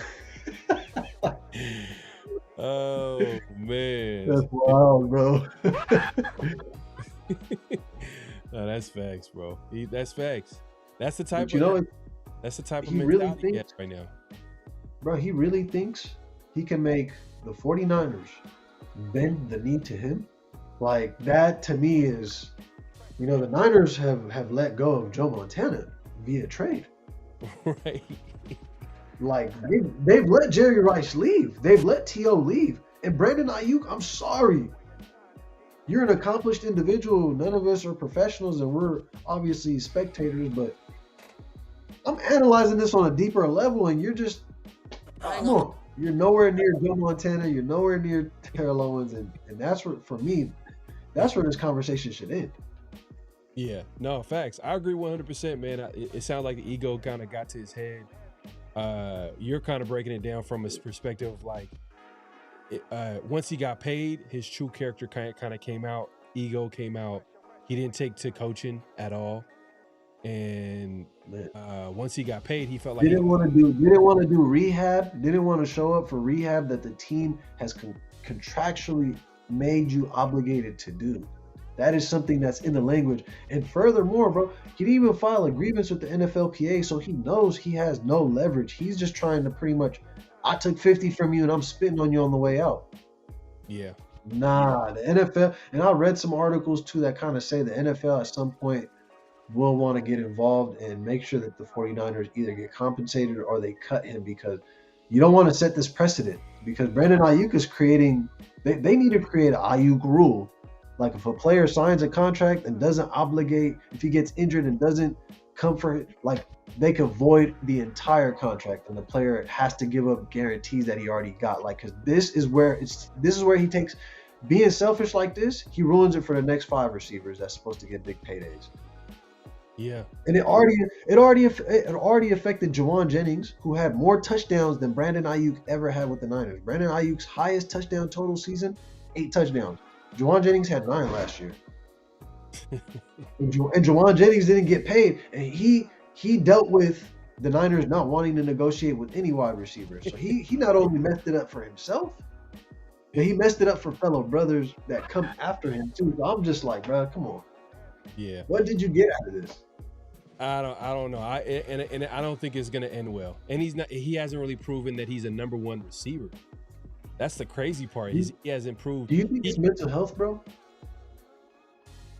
I think that's the first thing that people will say anytime we see any athlete in the NFL like do something where it's just unexplainable, it's kind of random, it's kind of weird, and he rants, and we always blame it to like, oh, CTE, mental health, or whatever the case may be. I think it's exactly what you're saying. It's just a bad case of his ego.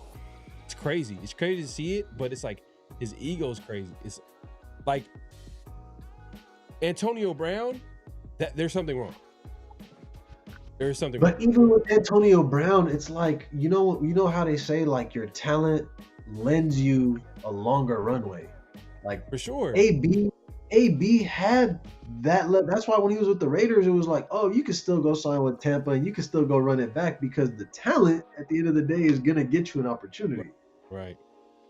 And Ayuk, I think, is just, again, it's going to be confident, but when you overestimate your self-worth, you get. Will these someone situations. take a swing at Ayuk if he's cut? Let's say let's say the 49ers, they cut him like that would be such a risky undertaking, but I think it's really Washington or bust for him.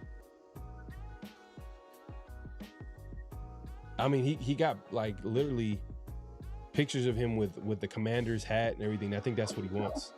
That's the team that he wants to go to. And if he goes to that team from the Commander's perspective, who have a 49ers executive in the building, former 49ers executive in the building, who's the GM. I believe he's I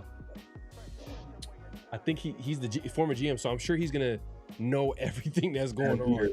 He's gonna know everything that went on in that 49ers building.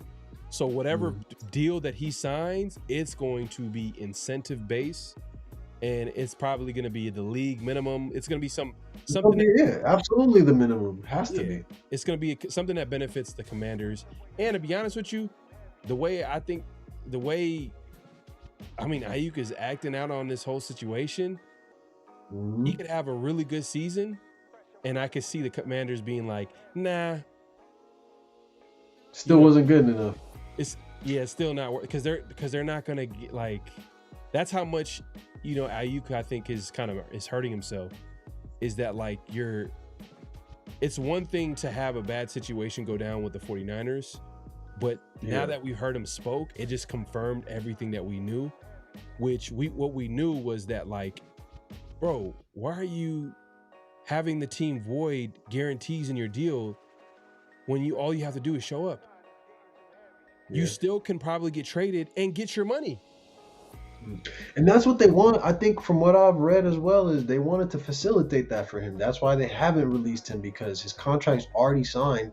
So what they want is for a team to essentially take that money off their books and still allow Brandon Ayuk to continue with his life somewhere else. But now I wouldn't be surprised if John Lynch is like, I'm not helping him out with anything. If in fact, let's call the lawyers and let's see if we can recoup some of the money that's already been paid out to him, because I can tell you one thing, the NFL doesn't like when a player gets bigger than the program or tarnishes the product. And for me, like, Mike Evans is with the Niners and Brandon Ayuk no longer is the story, and he's starting to see that. He's pulling for whatever straws he can pull, and that this is what it is. Like, he realizes there's a Hall of Fame receiver in front of him. They drafted a second-round receiver to replace his speed. The NFL moves on. It's not for long. Yeah, severe saying if Sorsby can get off. Brandon Sorsby, that whole situation is crazy. And the thing is, too, I'm not even sure if he plays just the way college football landscape and coaches and anybody that's in college football is like, coaches of all these college teams are coming out and just like, basically disgusted by the move by the judge, kind of like allowing him to come back and play. I don't know if you're familiar what's going on with the college quarterback who was basically under investigation for betting. I mean, he admitted he checked himself into like a gambling addiction, place where he basically admitted that he gambled like at least like 10,000, 90,000 bets or something like that. Is something crazy. Even including betting on his own team when he was with Indiana as a backup, which is crazy. So that boy was hooked. So they're like, so he's basically gonna go. He's basically gonna be playing, I believe this season, but I don't know. That's an interesting situation. Give me 1 second, bro. Let me go get this charger. I think that's what I've been noticing while we're talking. I think I've been like getting a little choppy, so I don't want it to die on me. Let me run real quick and grab it. All good, man. All good. Hey, if you have hold that thought though, because Ayuk is bugging, man. Hey, if you haven't already, make sure to clock in, hit that like button, hit that subscribe button, hit that notification bell. Was it 9,000 bets? My bad. I put it on a little too much. But yeah, it was something crazy. 9,000 bets. But yeah, Brendan Sorsby is a guy I want to see play, from just from a talent perspective. I want to see him to take that next step. He's one of the quarterbacks that I like coming out. But man, I kind of can see why from the other side to it is that like it's just gonna be a bad precedent if like you allow him to play. And I think shout out to Severe. I think you sent me something earlier where it was a player that I think he placed even way less bets than Brendan Sorsby, but I think he was banned. I think he was banned for life after that. Like he got kicked out and whatever. But he wasn't the big name that Brendan Sorsby is. He's not a quarterback like Sorsby. Obviously, again, bro. It always comes down to that talent lends you that runway, bro. It's a lot of different factors, but I'll just say it like it is, man. It's, that judge he got paid off for sure. He had to. Hold up, you're telling me that you play for Texas Tech and a Texas judge said, "Oh, these bets? Don't worry about it. Just don't do it next time." It's gonna let you play. Nah, man. Hey, but how do you think you would have handled it, man? Go back in time when you were 18, 19. How would you have handled the current landscape where you're bombarded with Cal Sheet, Underdog, and all the plethora of different betting sites? Like, do you think you would have struggled with it, or do you think it's kind of like that wouldn't have affected me? Well, I've never been a gambler. I've never personally been a gambler, but I do know that a lot of these gambling websites, they target young people, young in college, young, just that's who their target audience is. So they're going to be going after. So and they give them the codes to, use this code to get your first. I would never do it. I would never do it. I would be like, if I had the opportunity to be blessed to play college sports and just, competitive, man, hey, I would be locked into playing the game. You know what I'm saying? So that's kind of will be 100% my focus. And I'm sure that's 100% a lot of college athletes' focus. But there's going to be a certain few that's going to get tempted to do that. And there have been, even in the NFL, like Calvin Ridley, I think he was caught up for a second for placing bets, and he was like suspended for like 1 to 2 seasons. It was like crazy. He was suspended for he came back. He came back, and he was in Tennessee for a minute. Yeah. So I think it's Sorsby. That situation is going to be something to take a look at because he's a big name. He's a talented quarterback. I don't think he plays this season. I think they're going to probably appeal the move, and the amount of athletic directors and coaches that have been upset, it's going to cause. And it's going to. If anything, it's on the back. It's on the heels of like Nick Saban talking to Congress about all this too, and people were kind of criticizing that because they're just kind of like, when the system started to catch up to Alabama, quote unquote, allegedly paying their players. It's more so like, oh, just because the pool got bigger and more teams could get involved, like you don't like it anymore, like which is I think it's a fair argument. Yeah, and on top of that too is like, let's say if he does get suspended, like they appeal it and then he just ends up not playing, he's probably going to end supplemental draft. And guess what's going to happen when he gets to the NFL? He's going to get suspended. He's probably not going to play this year. Maybe, but because it's a temporary injunction too. So it's like once people start hearing about it, more people will write to the court and advocate, complain about what they feel is this wrongdoing. And if athletic directors reach out to alumnus, it could get crazy. Yeah, no, it's a crazy situation. That's definitely flag on the play, man. Flag on the play. I do think that Brendan Sorsby probably he shouldn't be playing, to be honest with you. Because if you could show me examples of other players getting banned for life for way less, then why are you letting Brendan Sorsby play? Oh, it's because he's. I would say, like, do you think, for example, I just thought about this right now, bro. Do you think like Pete Rose, for example, he got caught with gambling allegations, but this was back in the day. Do you think today that would have warranted the same? Because like Jonte Porter with in the NBA, he got a lifetime ban, I believe. So do you think Pete Rose would have also? Do you think would have been a heavy hand? The Porter? Yeah, Jonte Porter. It was like maybe a year and a half, 2 years ago. He got lifetime ban. Oh, okay. Yeah, it's a lifetime ban because it was like on games that he was actively playing in. Sorsby, I think the differentiation they made is that he never bet on games he himself was playing in. Yeah. Which I don't know how that makes it any better, but it's the nuance, I guess, of the argument. Out of 9,000 bets, not one of them was him playing. But hey, man, we'll see how it shakes out. Severe says Big 12 schools are considering not playing Texas Tech. The conference is pissed off. Yeah, that's what I heard. And Texas Tech got they got a big donor too, so they've been kind of like making up ground just with sheer money, like on some Manchester City in the Big 12. Yeah.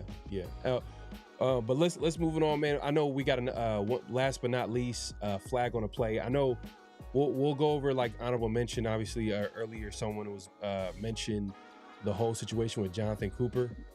Like flag on the play on that situation, man. Like, what are you doing? Biting cell phones? Like, what's going on? Like, I like. See, you want to talk about CT? Someone said CTE earlier. Like, that's insane. I don't even know how to bite a phone. Like, is he not? How is he not? Like, you got to think about the glass. Like, you really the chomping down the glass. There's chemical. Like, there's so much things in there that, like, man, it's insane, man. Flag on the play, but it is a Denver Bronco player who had about 8 to 10 sacks last year. So as a Raider fan, I'm kind of interested to see how this goes because we might not. Can't come soon enough. Okay. Michael Porter Jr.'s brother. Oh, okay. Yeah, Jonte Porter. Yep. Oh wow, dang, that's crazy. NBA guys caught Chauncey Billup. Yeah, that was a different situation. Hey, well, Terry Rozier is still. Damn, Chauncey Billups never came back to his job either. Yeah, Wow. that is going to be a 30 for 30. The way they got him was literally all in one day. They arrested him all at the same time on some movie. One big swoop, man. The fans did a sweep. That is going to be a 30 for 30 documentary for sure. Terry Rozier said Brendan Sorsby hacked his account. Nah, for real. That's hilarious. Hey man, Sorsby got the only precedent victory right now with that injection, so people will probably cite him like, hey man, I did the same thing he did. Yeah. But last but not least, you wanted to talk about another flag on a play that's going around. Oh yeah, this is a major flag on the play right here, and it's Go ahead. It really just goes to an issue that I find really important to myself, and on the heels of the Brandon Ayuk conversation now, I don't think this would have changed his injury, so to speak, but playing surface has been a problem in the NFL, and the World Cup will be kicking off tomorrow with the first game, and it made me think like FIFA does not allow any game to convene without a natural grass surface. And the NFL is infamous for turf fields or a mixture of turf and grass. But to see Bermuda grass laid out there and to see the, like players from different countries have been bouncing the ball and the ball is just like, just hitting the grass, and it's you could tell this is real natural grass and less injuries. And right when the World Cup ends, they're going to return to the turf field. So it's that if that's not a flag on the play, I don't know what is, because player safety is how you protect the game. Yeah. You protect the legacy of other players. It's a loss when Nick Bosa tears his ACL and can't finish the season. Micah Parsons, who was one of the most exciting trades last season, not being able to complete his first season with the Green Bay Packers. And a host of other players, right? I mean, that's Nick Bosa's second time tearing his ACL. And the first time he tore his ACL was at MetLife Stadium, which will host the World Cup final, like we said earlier. So, yeah, man, there's MetLife Stadium, SoFi, Levi Stadium, Lumen Field, AT&T, NRG, Mercedes-Benz, Geha Field at the Arrowhead Stadium, Gillette Stadium, Lincoln Field, and Hard Rock Stadium in Miami. That fake turf. That turf. But it's like, that's 11 stadiums that host NFL teams all being capable of switching the grass, right? So if there's anything the NFL could really do to, it's nothing for us, like, the view, but it's for the players and the product at the end of the day. No matter how much extra you have to spend, I think that peace of mind goes a long way. So flag on the play for the NFL for not being forward thinking enough. And I think eventually this will be an important top line item. But as long as they have deals with these turf companies, we're going to probably stay in this catch-22 of like, it's easier to maintain, but players are going to have a lot of risk that they'll just have to assume. Yeah. You don't think it's going to be like something that they bring up in the collective bargaining agreement, like when the players No, that would be the right time to bring it up, because you can reference like, player safety. It's like, why is FIFA as an organization capable of doing this, and why is the NFL, which is the biggest sport in North America, in expanding to try to compete? Probably will never catch up to international football, but like American football is well on its way to being entrenched as like the second biggest sport worldwide. But don't let the people in India hear me, because cricket. I know, y'all. I know. I'll take a step back. No, you make a valid point, man. Definitely flag on a play on the NFL, because like they only care when they start getting sued. Once they start getting lawsuits and these studies start coming out, because remember CTE wasn't a thing until we start seeing these studies come out, and like we're seeing players after their career, like prominent players having really big issues, irritating injuries, or like mental health cases.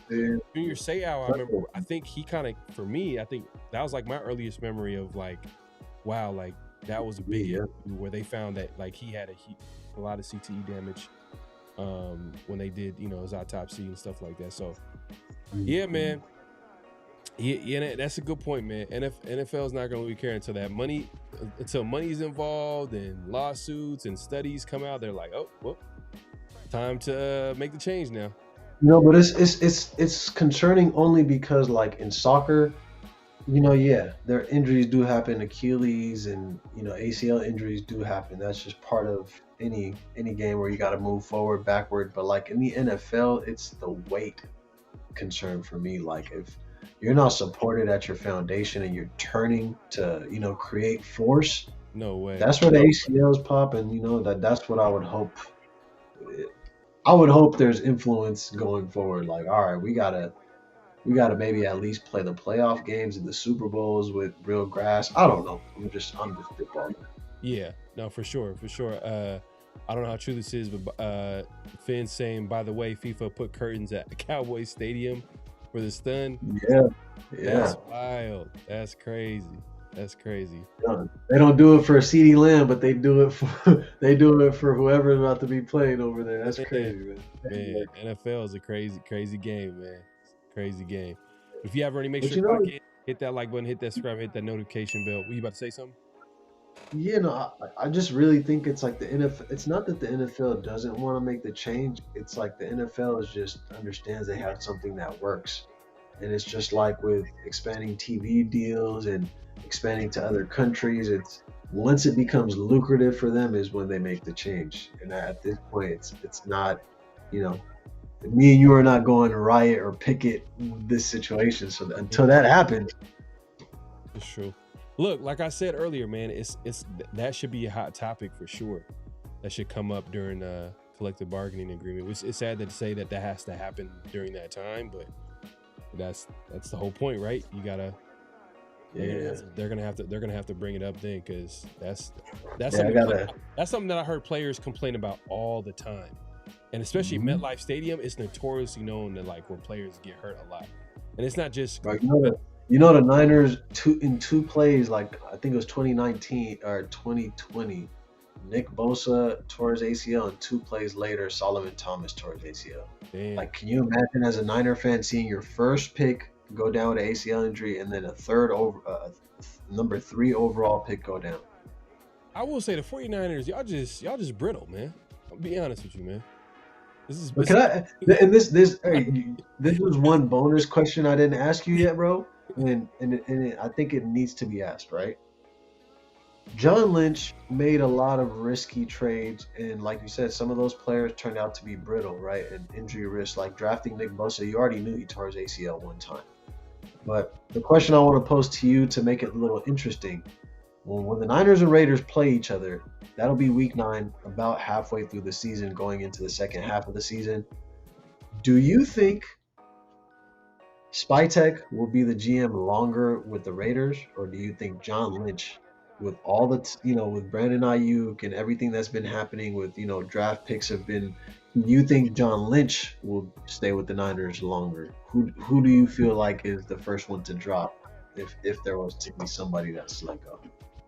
I think John Lynch would be the first one to go, and I'm going to put some positivity for the Raiders. I like what John Spytek has done so far.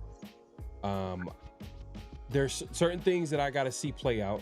Listen, I want to see more production out of the, some of these draft class that first year. We're still trying to wait and see with that. I mean, Genty, we kind of know what we got in Genty, good player, but he did take a running back, number 6. Then you got some of the picks from that draft. We're trying to see if we can get some contribution from Miss early. So it's only like 3. You got to wait 3 years until you can fully evaluate a draft class. Absolutely. And then he has this other. So it's going to take some time. I want to see the type of teams that he's able to put together, type of roster. But so far, I like this defense that he's able to put together. He's able to build depth. I can see the vision next offseason. You can see how like this roster can start to fill out, especially if he has another good offseason. But I think Spytek, I think he's locked in with Brady. That's Brady's guy. I like how he just He's still so early in the process too. So I think like the reason why I asked that question is because John Lynch has been so established and productive, but for all that productivity, you have 2 teams in your division with GMs that are lapping you. They've won Super Bowls and are going for their 2nd Super Bowl before you've delivered on one. So I think it's a safe bet to say John Lynch is not on the hot seat. I don't think that's the case, but there's certainly pressure to, you can't regress from what happened last year. First round, they lost to Seattle 41-6. I think they need to regain momentum in the division, because that helps them with the whole entire playoff picture, right? Because I just think the last 2 years, all the mistakes that John Lynch made is why last season played out the way it did. Worst case scenario, all those injuries. So John Lynch, man, that mid-season trade deadline might be the reason he keeps his job. So I'm keeping an eye out on that. Max, I'm telling you that Max trade is like, before I was like, I don't know, but now I'm looking at it like, damn, what Niners could be one of the, especially with the Rams kind of making the moves that they do. Now it's putting a lot of pressure on the 49ers, but a lot of pressure now. But John Lynch. Yeah. And a big reason why I asked that too, because like no no team from the same division will win a Super Bowl back to back. It'll either be like a repeat, like Seattle will win, but they're like you can go look at the list of Super Bowl victors. You never it maybe happened once, but you'll never get like Green Bay Packers winning one year and the Bears winning the next year. You'll never get the Niners winning one year and the Rams winning the next year. It's like the NFL also has its ebbs and flows, and I'm not as confident as some other Niner fans and people in local media thinking the Niners are poised to do something. I think the Rams are probably a little closer on paper, but nobody won a championship in June, so you can't crown them champs until the games are played. Right. So yeah, we'll keep an eye on that, man. That's big. Severe says mostly because I feel the 49ers value Shanahan more than Lynch. Facts. They hired Shanahan and then he hired Lynch. So I think, yeah, if anything, I think Lynch would be on the hot seat. I mean, hey, I wouldn't be against Kyle Shanahan assuming both roles like on some Bill Belichick, but I do like the idea of someone being able to bring Kyle the talent and let Kyle just focus on the X's and O's because that's where he excels, And that's the thing, though. That's the thing, and this is just true in every situation I can think of. I don't think coaches are big fans of giving up like power, position of power within the organization. I don't think they want that. Think about what John Gruden, what it took for him to get out of that, how he was able to leverage his way from ESPN to that Raiders head coaching job. He was the de facto GM, head coach, everything that you can think of on the football side of things was John Gruden. That's how he was able to just, get rid of McKenzie at the time, who was a GM, get Mike Mayock, who was ESPN, it was NFL Network's draft guy, who's never had a GM job or anything like that. But he just wanted someone in the building so he can do his dirty work. Like he aligned with them and yes, man. You know what I mean? So I'm not saying John Lynch is 100% that, but like we got to think about it. He's never held any type of executive position within an organization. So he went straight from former player to GM like that. And not to take anything away from him because he probably knows as much, he way more game than the average person. But it's a kind of and then you think about it, it's not like he was hired and they hired Kyle Shanahan. Kyle Shanahan came first, so you kind of understood the writings on the wall. But if they can, hey, something that you're saying though, like because when I talked to a former NFL player, former Niners linebacker Jamie Winborn, he played with John Lynch in Denver. Shout out to that interview, bro. Hey, man, great interview. Man. That interview, man. I'm still gonna be releasing them because there's a lot he talked about in his whole career. No, I seen the clips. I seen the clips that you posted on IG, man. That's dope, man. Yeah, so he, like before we really got on live, like I was kind of like picking his brain, like how do you feel about John Lynch as a GM and like what was he like? Like he's like, yeah, I played with him in Denver. And essentially, like he said, John Lynch is one of the best people at reading people. And I think that's who Brandon Ayuk got an issue with. And, like the best case scenario for everything that's happened for John Lynch, it could, because a lot of times perception is not reality, right? We're on the outside looking in. We could think there's a fire going on inside the San Francisco 49ers building. And internally, they're in lockstep and they've been executing, adding players every year. And one thing I can say, I ask NFL fans this question anytime I meet them. Would you rather have your team win a Super Bowl and then have them be bad for like 15 years? Or would you like to have a perennial contender that's always going to be second round playoffs or similar to what the Niners production has been? Because for me, I understand how rare it is to win a Super Bowl. You have 1 in 32 chance to do that. But to have a successful franchise that's contending every year, especially with how Brock Purdy is developed as a quarterback, it's a good time for John Lynch to just sit back and see if the foundation he's built will be able to, stand the test of time. And I do lean both Spytek and Lynch still having their jobs, but I think the Niners will essentially give Kyle Shanahan the longer contract, and John Lynch will probably be, if Kyle Shanahan gets like another 3-4 year extension, John Lynch will probably have a 2-year extension, something like that, or 3 years, and they'll just have them prorating. But I'm not against a new guy in the building, but I don't like quitting until the system doesn't work, if that makes sense. And the Niners haven't shown signs of the system not working. But okay, let me ask you this: who's great at what they do? Kyle Shanahan is a great coach, right? Oh yeah, of course, for sure, yeah. Great coach. Is Lynch a great GM? I'll be honest, man. Fred Warner, George Kittle, for every blunder that he has in the first round, I would say he's a great GM because he gets valued every trade deadline and he makes sure that the team's competitive. But I think, and in all fairness, this is like Grant Cohn's biggest criticism. It's like the Niners should be moving how the Rams move.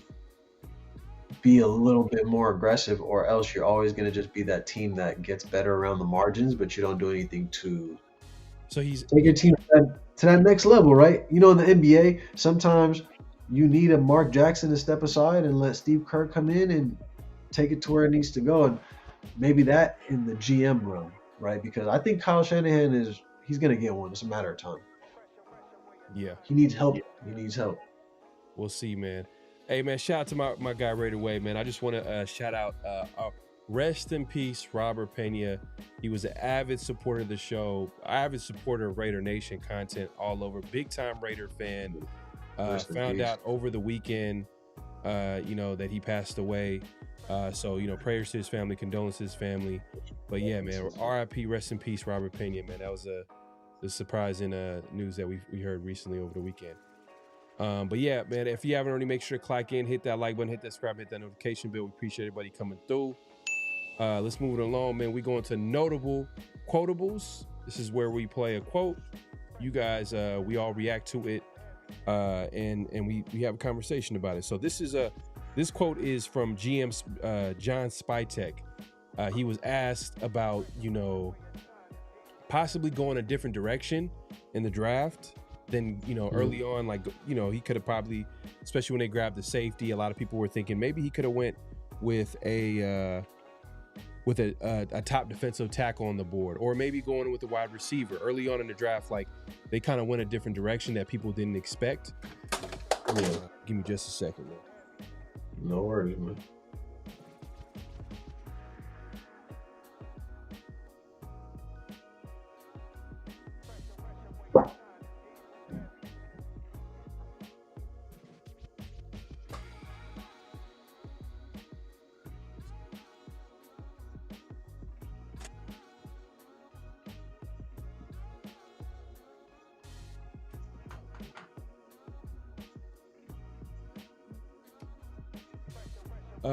Chill Ray says, I was told by my Niner friends that Lynch hasn't had any good drafts since Adam Peters left for Washington. Ooh, shots fired.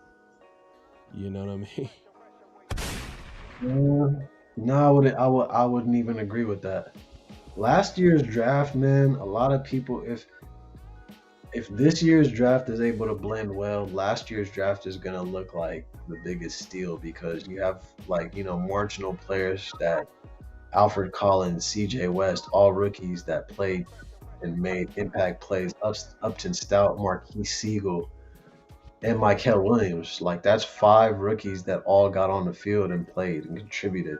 So, I don't know, man. I think the whole thing with John Lynch is it's the fact that you haven't won the Super Bowl yet. And that's really all it's going to come down to. It's not necessarily the talent, but, I guess to kind of rebut to that comment is, who has Adam Peters drafted since he went to Washington? That's the notable player. Yeah. It's a good point. It's a good point. I mean, you're mentioning some of the players over the years that they got. You can't argue with them. Like, those are guys that, especially the Fred Warners, all these top players at their position. Can't complain. It's just it's tough when the team gets hurt and they're down to like their third, fourth string. But then you can argue like, well, hey, look, that's why the good teams got a lot of good depth, right? But to your point, though, you were making a point about like kind of like what the Rams are doing. It seems like they kind of I don't want to say reinvent themselves, but they just find a way to continue and win and extend their window. Like even after players are retiring and the cap goes up and they are trading away top draft picks, they find a way just to stay competitive, stay aggressive. Yeah, but Les Snead, man, that's come on. Like he's like a top 3 GM in the NFL, if we're being honest. Yeah. You got Les Snead. Yeah, Howie Roseman. I like the guy from the Bucks. Forgetting his name. That's actually where Jason Licht, I think. Yeah, that's where John Spytek came from. That was his understudy. He was the assistant GM over there before he came to the Raiders. So y'all affiliated. I see you. We're just hoping for the best over here. That's all we're hoping, man. That's all. No doubt, bro. That's the same thing Washington fans did. Like, Peters used to work with John Lynch. He's gonna bring that over here. In that first year, they went to the NFC, so they was probably feeling themselves, bro. So crazy. No, facts. But yeah, like I said, Spytek, in a way, kind of spoke to the critics of why he went the direction he went with the draft class, and this is how he felt. We're in the team building aspect for sure, and so you've got to piece it all together. But I've always found that the more really good football players you have, regardless of position, the better your team's going to be, because at some point you're going to need those guys. Everyone's depth gets tested at certain times. You never know when it's going to come. You don't know if it's going to be training camp, week 2, week 17, it comes. I got a chance to spend some time with the great Ron Wolf when I was in Cleveland, and he would come because he was tight with Coach Holman, so he would come every year. We got a chance to sit there and ask him questions, and I walked by his picture in the hall every day upstairs too. And he said, he was telling us, just take good football players. Don't force guys up the board. Don't force positions of need, because eventually you're going to need the better football player, and you're going to want the better football player. And if you force a guy, a round or two too early, then they're going to walk in the building and you're going to go, well, we took them too early because we needed them, versus just taking a good football player. And so that was John Spytek's take on how he deals with the draft. He doesn't necessarily try to force the pick by going over for a need, because I know a lot of people kind of like a lot of Raider fans, or some Raider fans were unhappy that the Raiders didn't go and get like a big need position, like maybe the Ohio State nose tackle that they could have grabbed, because they were thinking, the Raiders are going to a 3. McDonald, right? Yeah, Caden McDonald. They could have went that direction, but the Raiders opted to trade down to get some more value, and then they obviously get their guy that they targeted, which was Treydon Stukes. And then there's the pass rusher they took in the 3rd round. You look at some of the receivers that were on the board still, and some receivers that were on the board in the 2nd round too as well, with Treydon on the board. But the Raiders went a different direction. So in his mind, he feels like he's stacking talent, guys that, like, to be honest with you, were still needs on the football team. Now you could argue Crawford. That's an argument. Like, I was surprised by the pick. You know what I mean? There's some draft guys that I respect that are kind of high on Crawford, but you can see the talent there, but it's still like, man, like they could have went receiver there. They could have went there, but if you grab a receiver in the 3rd round, is he a number 1? No. Can he be a starting caliber player? Possibly. Good chance he's going to be like a number 2. And to be honest, that line of thinking though with Spytek, it just made me think about, because a lot of the Bay Area's reaction to the 49ers draft, I feel, and this is where I think for the first time I noticed a fracture, where it almost seemed like Kyle Shanahan was trying to explain John Lynch's selections. Yeah. If that's how their organization is ran, I don't want to assume that, but I would like to believe the GM calls the shots in that building.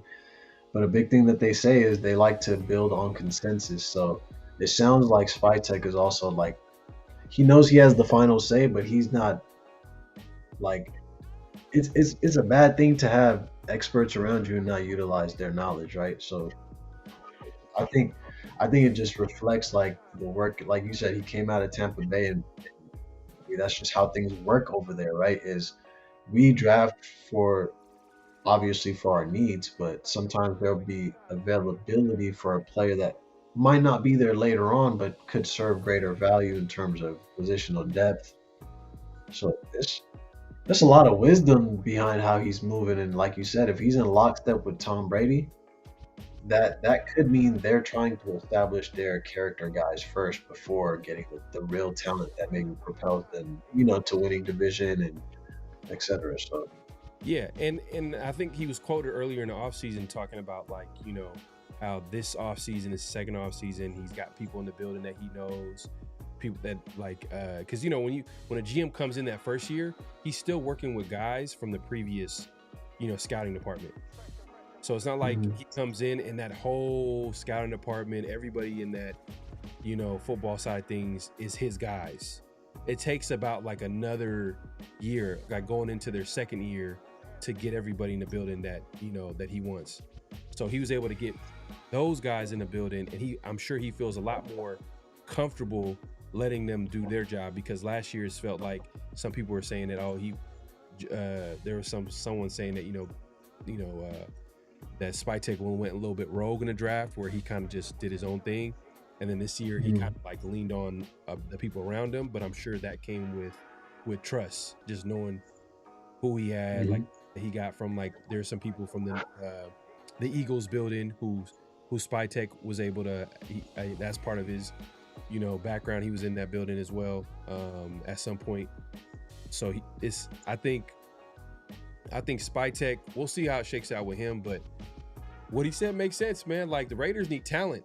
It's not like we need specific needs. We needed needs everywhere. So it's just going to take time, and we're going to. I mean, look, when you're at the bottom of the division, the same way the Niners were when Kyle Shanahan came in, the only way to go is up. Right. It's just like you get my point. So for him to it's a very practical, logical, linear thinking. Like I had talent, the depth in turn is going to be there, and you'll be able to get through a whole season, like good 3 phases of football, complete football, complementary football, and that's what every team should strive for. But I think like sometimes having that high draft pick where you're forced to make like the quality pick, it kind of hurts the rest of your draft board, because like you said, you're so fixated on like, oh, that's the name that everybody has as like mock to pick. So like, yeah, it is a little bit of give and take in terms of trust my instincts, but I have a team of people here also doing the same research as me, and if everybody's like got a similar goal, then I think the players you draft also fall in line with, that vision. So, Chill Ray says, to be honest, still not sold on Spytek, but he has a long leash because of his relationship with Tom Brady. Facts. So that's why, like, I was like, that was another reason why I picked Spytek, was like, I think there's a little bit of like a long leash with him and Tom Brady, because that's his guy, and I don't think it's a situation where like Mark has always been like infatuated by coaches.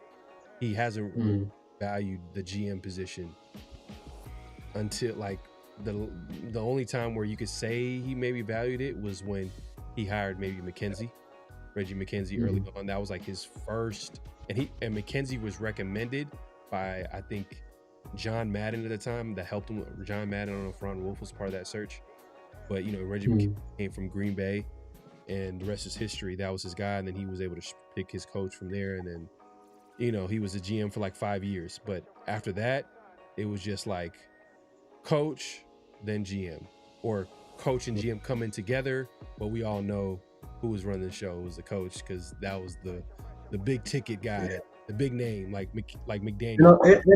And that's the thing though, is even that whole assessment of like who's running the show and who's not running the show, right? I think it's very obvious, like in San Francisco, Kyle Shanahan is the brains behind the operation, and John Lynch was an accomplished Hall of Famer. And I think at some point, people, I think, will naturally just want to have those two competing, and it'll happen with Spytek eventually too. Spytek and Coach, they'll be established, and if you guys are either finishing second in the division or contending to win the division, and then things start to go backwards, that's what comes with it. Like I said, when you're at the bottom, the only way to go is up, and when you're at the top, it's like all you can do is go down because of those mistakes you've made, obviously. But the Raiders are in the early parts of the book. Like, let's not think about how this book is going to close, right? Spytek is still writing the chapters, but I think that's the difference between Niners and Raiders fans. Niners were more willing to be patient with John Lynch, only for the simple fact that we didn't want to go back to losing ways. And I think Raider fans are like, no, we got a taste with John Gruden for 1 year, and we haven't been able to replicate that. So when we see something's not working, we're going to be quicker to call it out because we know what, like we've seen it. I think fans are going to be quicker to let's get rid of a guy, period. But the problem is that that's the fans' view of things. It's very short-sighted because they're going to think about what's happening game by game. You know what I mean? A coach's view is going to be game by game. Players' view is going to be game by game. A GM's view is going to be like a few seasons down the road. Like they're looking ahead, right? The problem was that, Mark Davis is a fan. He's the owner of the football team, but he's also a fan. So when things go left, he's not going to be patient enough to see it through. You know what I mean? That's what happened. Like he just got into that cycle of like, oh man, we got to. And he's seen success with the Las Vegas Aces. So I think having those championships with the WNBA team, it's like there's a. Well, guess how he had success with them?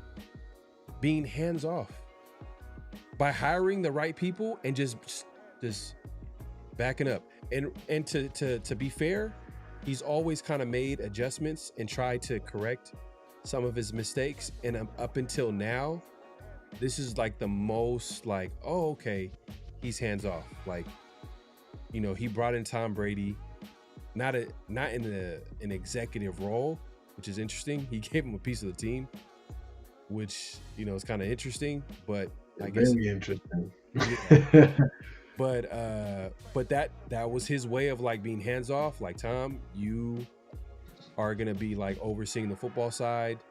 And then Tom, obviously he brought in his guy in Spytek, and the rest is history. Like, but we'll see how it works out for the Raiders. But let's move. Hey, last but not least, man, I know we got to get out of here, but we got what's real, what's not. This is where we say statement. Y'all react to it and let us know if it's real or it's not, as well as us.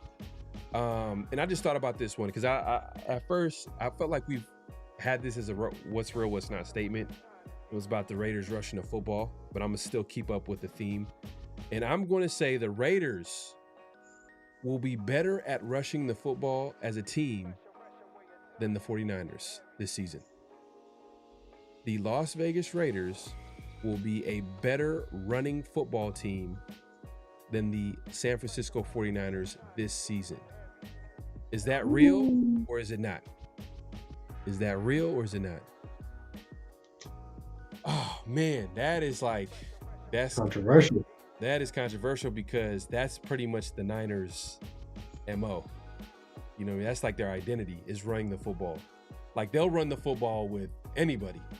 Like they don't even have to have a big name back there. It's kind of like, I guess it goes to Shanahan's, background. If you know anything about the Shanahans, like they've been like from his father to him, like they've been notorious to put running backs that like don't have the biggest names, but they've been successful behind that like zone scheme. And you know why that happens though, bro? Is because at the end of the day, and this is where you got to give John Lynch his credit, right?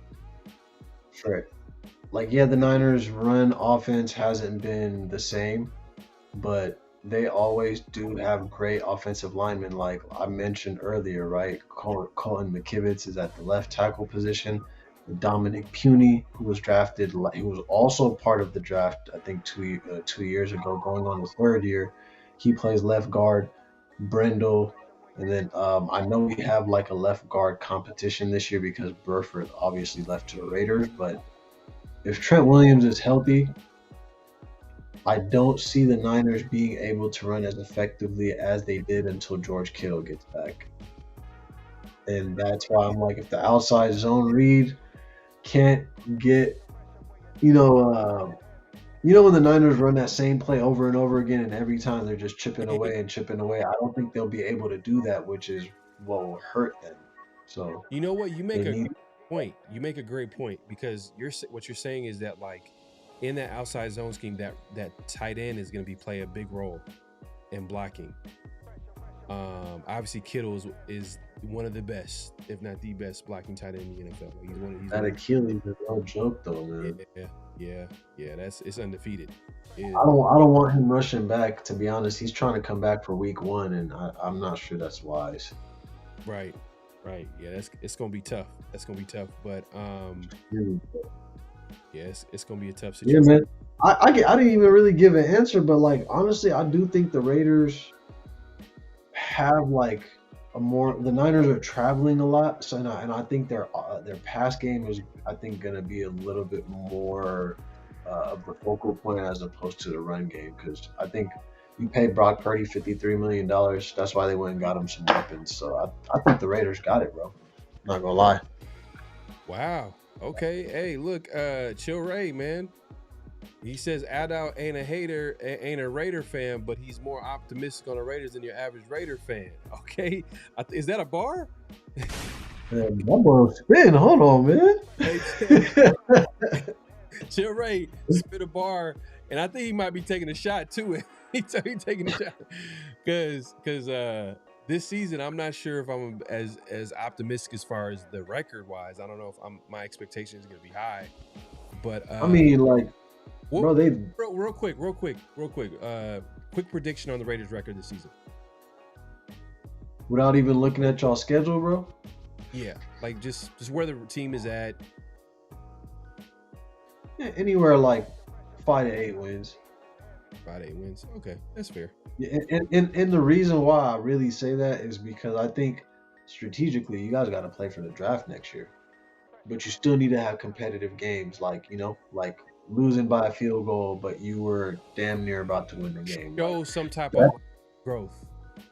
Yeah, like I'll give this example. Like the year that the Niners were coached before Harbaugh got there, so when they were under Mike Singletary, they had 7 games that previous season that they lost by 3 points or less, I believe. Like one of the plays was Brett Favre Hail Mary against the Minnesota Vikings. Like vivid memory of that season.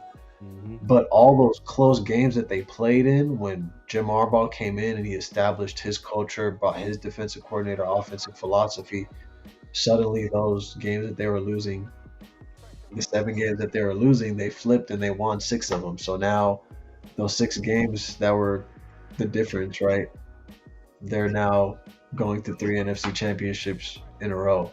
So your fortunes can change really quickly, especially if you have one, like a culture, but then you got to have the horses to run the race too. Right. No, facts. We got a couple of people saying not real because of the CMC injury, but I was trying to point out earlier, man, I think CMC is a big part of the Niners making a run. You know, he's arguably their best player, one of the best players, the best player on offense, arguably. And keep an eye out for Kalen Black too. They drafted him in the 3rd round, and I think Kalen Black, he's most likely there to help on the pass protection, and also just Christian McCaffrey turned 30 yesterday or 2 days ago. So it's like, that age-old criticism, like once quarterbacks get on the other side of 30, it can happen at any time. Father Time can catch up. And so I think that's why Kyle Shanahan slowly had Christian McCaffrey in the pass game. And that's why I just feel like if Christian McCaffrey's not running like he used to, I don't expect Kalen Black to take snaps from him or lead the team in rushing. And if he does, that'd be a pleasant surprise. But yeah, man, Raiders got a lot to be optimistic about, bro, because if you're at the bottom of the division, like, what's the worst thing that could happen? You win less games the next season? Like, you feel me? Man, I wish. I'd love to see it. Man. That's trying to get a top pick next year, huh? And have a year. Yeah, that'd be great, man. I want to see that happen. So to answer your question, you're saying it's real. You're saying it's real that the Raiders will be a better rushing football team Yes. next year than the 49ers. Wow. Okay. Yes. Man, it's hard for me to. But it's as the season goes on, Ashton Genty is gonna get really involved in that pass game, and that's where I think you guys could win a lot of divisional games if you use him the right way to have like time of possession, and then it's like we don't know when Patrick Mahomes is coming back. We don't know, so that's where the Raiders could make up ground, and those 5 wins that I projected could easily be 9 wins if they start out hot. But it's a new coach, so you got to tread lightly. Is all I'm saying. Yeah, it's like the Niners would be an easy answer here, but then I'm starting to think like, all right, I mean, I get like being optimistic about the Raiders, obviously, just because of like, all right, well, they got Kubiak. Genty, they drafted another running back this year. People are excited about, but we still don't know what the offensive line is going to look like. We need to see that play out. That's going to take some time to gel. The offense needs to take some time to gel too as well. It's their first year in the system, so it's going to be like a little bit. It might be a little slow grind until they start get going, but you want to see progression. That's the whole point of what we were talking about earlier. But I'm not sure. You think it's too grand of expectation for the first season, basically? For right now, because there's a lot of moving parts. We still need to. There's nothing established. There's nothing. You still need to see what the line looks like first. Yeah, there's nothing established. With the 49ers, it's established. CMC, that offensive line led by Trent Williams. Shanahan as a head coach calling plays. He's done this. And hey, man, last season too, man, Trent Williams missed some time and the Niners didn't. And obviously, I'm not saying this in any way to disrespect the future first ballot Hall of Famer, but like the Niners do have like a contingency plan and have the depth if Trent Williams and he's getting up there in age. You got to miss a game or two, and that's what I mean. Like you mentioned that earlier, your line is going through battles at various positions, and that could bode well towards the season if an unexpected, unforeseen injury happens to hit the team, or opportunities just arise from bad play from the guy above you. So the depth chart also is where I think the confidence is built. That's when like we're going to war and we got layers. Like I can get tired and get out the game, and I know the guy behind me is gonna bring the same energy. Yeah. Well, shout out to Dylan Lobby. I think he was listed as like one of the guys that had like a standout day, which he's a bubble guy. He's a guy that's gonna have to find a way to hang on. Special teams guy, so I'm sure he's gonna fight and claw to stay on the roster.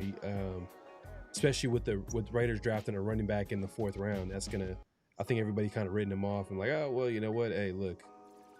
There's no way that he's going to be the backup to Genty. They need to, get someone else in there. They obviously drafted Mike, so we'll see how that shakes out. But yeah, man. Hey, man, this has been a great show, great conversation. We appreciate everybody coming through. Real talk. Time flies by, man, especially when you have good conversations. And we appreciate everybody pulling up. Everybody in the chat. It'd be a crime if I didn't ask you this too, bro. It'd be a crime, man. Who's your favorite for the World Cup, man? I gotta see what you're thinking. You got a favorite, or you just watching? That's tough because I'm not sure who's. I think everybody's looking at France, right? I think France right now is. That's the popular pick for sure. You know me, bro. This is the African team unofficially. I'm going Brazil, but that's just how I feel, bro. Like growing up as a kid, our nation didn't have a team, so it's like that's the team with the people that look like me, but then they also play with a flair and a style. And I think the NFL, just like when the Knicks are good in an NBA Finals, it's good for the NBA. This year, the Raiders play each other, bro. So that's what I'm looking forward to. Hopefully both teams could have like winning records around week 9. Like that'd be cool to see, bro. But Yeah. if not, Brazil gonna keep us entertained out here, man. But You think Ronaldo, they have a Messi, shot this year? I wouldn't have You it. think they have a shot? Who? Brazil? They do, bro. But you know me, man. Like I like we talked about the deep dive on the stats earlier. A World Cup team that doesn't have a manager from their country usually doesn't win, and Brazil doesn't have a Brazilian manager right now. So it's one of those things. I'm like, do I go against? I watched like a 'Cause movie. it's literally every time a team wins, the coach is from the same country of the World Cup winning team. That's crazy because why is Brazil always? There's always something behind the scenes, man. Like, because I was watching a movie about Pele the other day, and it was on Netflix, and it was about their I think their third championship, their third World Series, and then I think it was Mexico. That's where the World Cup was at. It was in Mexico. Yeah. You seen it where he was like dribbling the mango and everything? You see that Pele movie, or was it the other one? I think he got 2. This one was kind of this one's kind of generic. I don't know. Like I was watching it, I was giving it a chance on Netflix or whatever, but I was like learning about what was going on around that time, and there were some politics issues going in the country, going on in Brazil. There was initially it was a coach that the players gravitated towards. He was really tough on them, let them be them, but he was very controversial and political, and then they kicked him out, and they replaced him with some other guy that was more of like fitting to the culture and like all that. Yeah, man. And I was just seeing how that was playing out. So it's like kind of weird to hear you say, like, it's kind of crazy for you to say that, like, oh man, they don't even have like a manager, they don't even have a coach. Like I'm like, damn, that's crazy. I mean, the thing is, their manager, bro, he's elite, Carlo Ancelotti. Like, but it's like he's Italian. But he coached in Spain. He did all that, My guy Adal Usman, man, NFL, man. You saying I look like Severe, bro? I gotta put on a hat the next time I pull up, bro, and just play it off, huh? For sure, man. For sure. Just put on a Raider hat, man. It's like Severe. That's what Severe taking the day off. Now we gonna get Adal back here, man. We gotta get you on here soon, man. Always have good conversations, real thorough. Knows his ball, knows his team, knows the game, man. So like definitely tap in with my guy Adal Usman NFL all over social media, including YouTube. Obviously 49. I know we got fans from all over sometimes coming in through. They like just tapping in on an overall good football conversation. So 49th and 6 is where you can find them on IG as well. Is there anywhere else they can find you? Yeah, man. Under a link tree, bro, you'll be able to see like developing, like I told you, a Substack. So I'll be writing articles, just kind of covering the season going forward. So just be on the lookout. Like everything kind of funnels from the Instagram to the YouTube back and forth, and like things are in development right now. And like I always say, man, the 50-50 show. Just the way you carry yourself, bro, the way you handle business, and anybody that watched us and kind of gave us feedback or help the conversation move forward, like greatly appreciate it, because I learned something, and it looks like that Niners Raiders energy gonna be at an all-time high week 9, bro. Can't wait. Yes, sir. Hey, look. So like I said, man, hey, we're gonna tap in with you again, man. We're gonna have you on here soon, man. So hopefully. Anytime, bro. You know where to find me, man. Obviously, the Niners, the first time in I don't know how many years they played the Raiders in preseason. I know it was a preseason game, but they canceled the game a few years back because there was so many fights going on. So they brought it back. And I believe the game is in the Bay Area, but during the season, is it also going to be in the Bay Area? The preseason, I want to say the preseason is going to be in Las Vegas. I don't know if we're doing joint practice. I don't know if the Niners are doing joint practice with the Raiders, but okay. Because the last time we played the Raiders in Vegas was the year 2023, the year that we lost to Kansas City Chiefs in the Super Bowl. So like that was a good game, man. Raiders were up 10 going into the fourth. So hopefully you get another close nail biter like that, because I love when, bro. I've been to 2 games that have went to overtime. So hopefully that'll happen when the Niners and Raiders play this time too. So at Santa Clara, Yeah, what do you think of the stadium over there? I haven't been to it yet. I like the night games. To be honest, I like the night games a lot.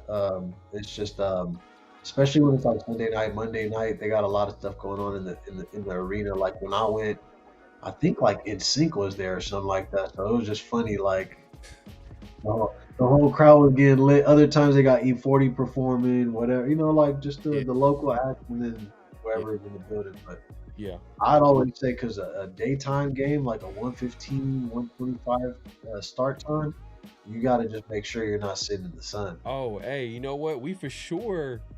If it's out here, I probably guaranteed. I'm gonna try to see if I can get up there.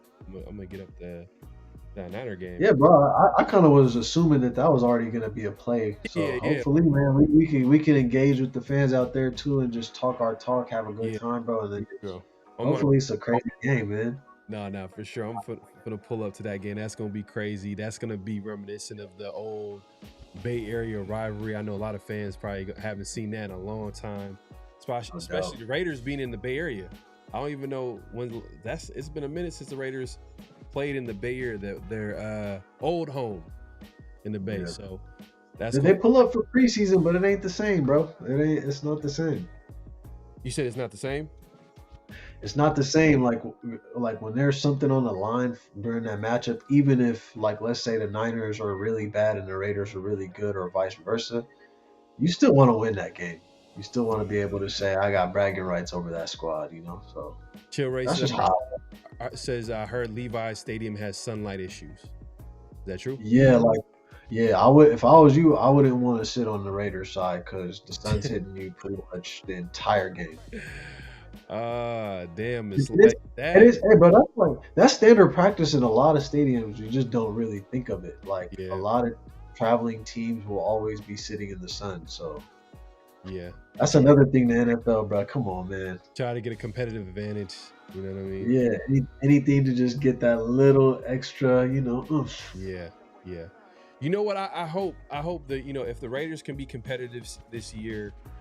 To me, like I said, I want to see a little bit of growth from the team, see the young players develop, see the second years take the next step.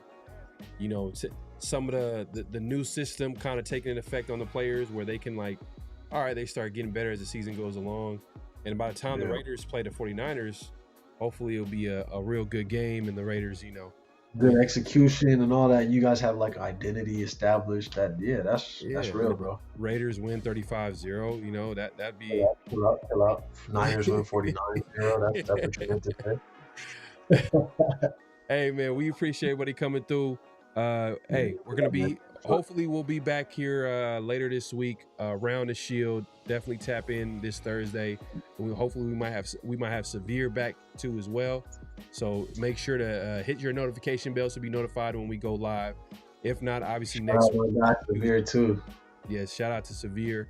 And and if not, hey, we'll always be here every Tuesday, 50-50 show. Appreciate once again my guy, special guest host, Adal Osman, man. NFL. Definitely check him out all over social media. And yeah, man, we appreciate everybody coming through and supporting the show. Any last thoughts before we head out? Ada? Man, I always like to anybody watching out there, man. The state of the world, state of the economy. If you're going through something, man, just keep stacking good days. And anybody that have fun with us, if we're able to entertain you, just know we're all going through this walk of life, and any support, obviously, it's free, and you gave it to us, but you guys put a battery pack on us, and we want to serve you. So just do your best to be your best version every day, man. That's all I got. For sure, man. Hey, man, on that positive note, man, we up out of here, man. Peace.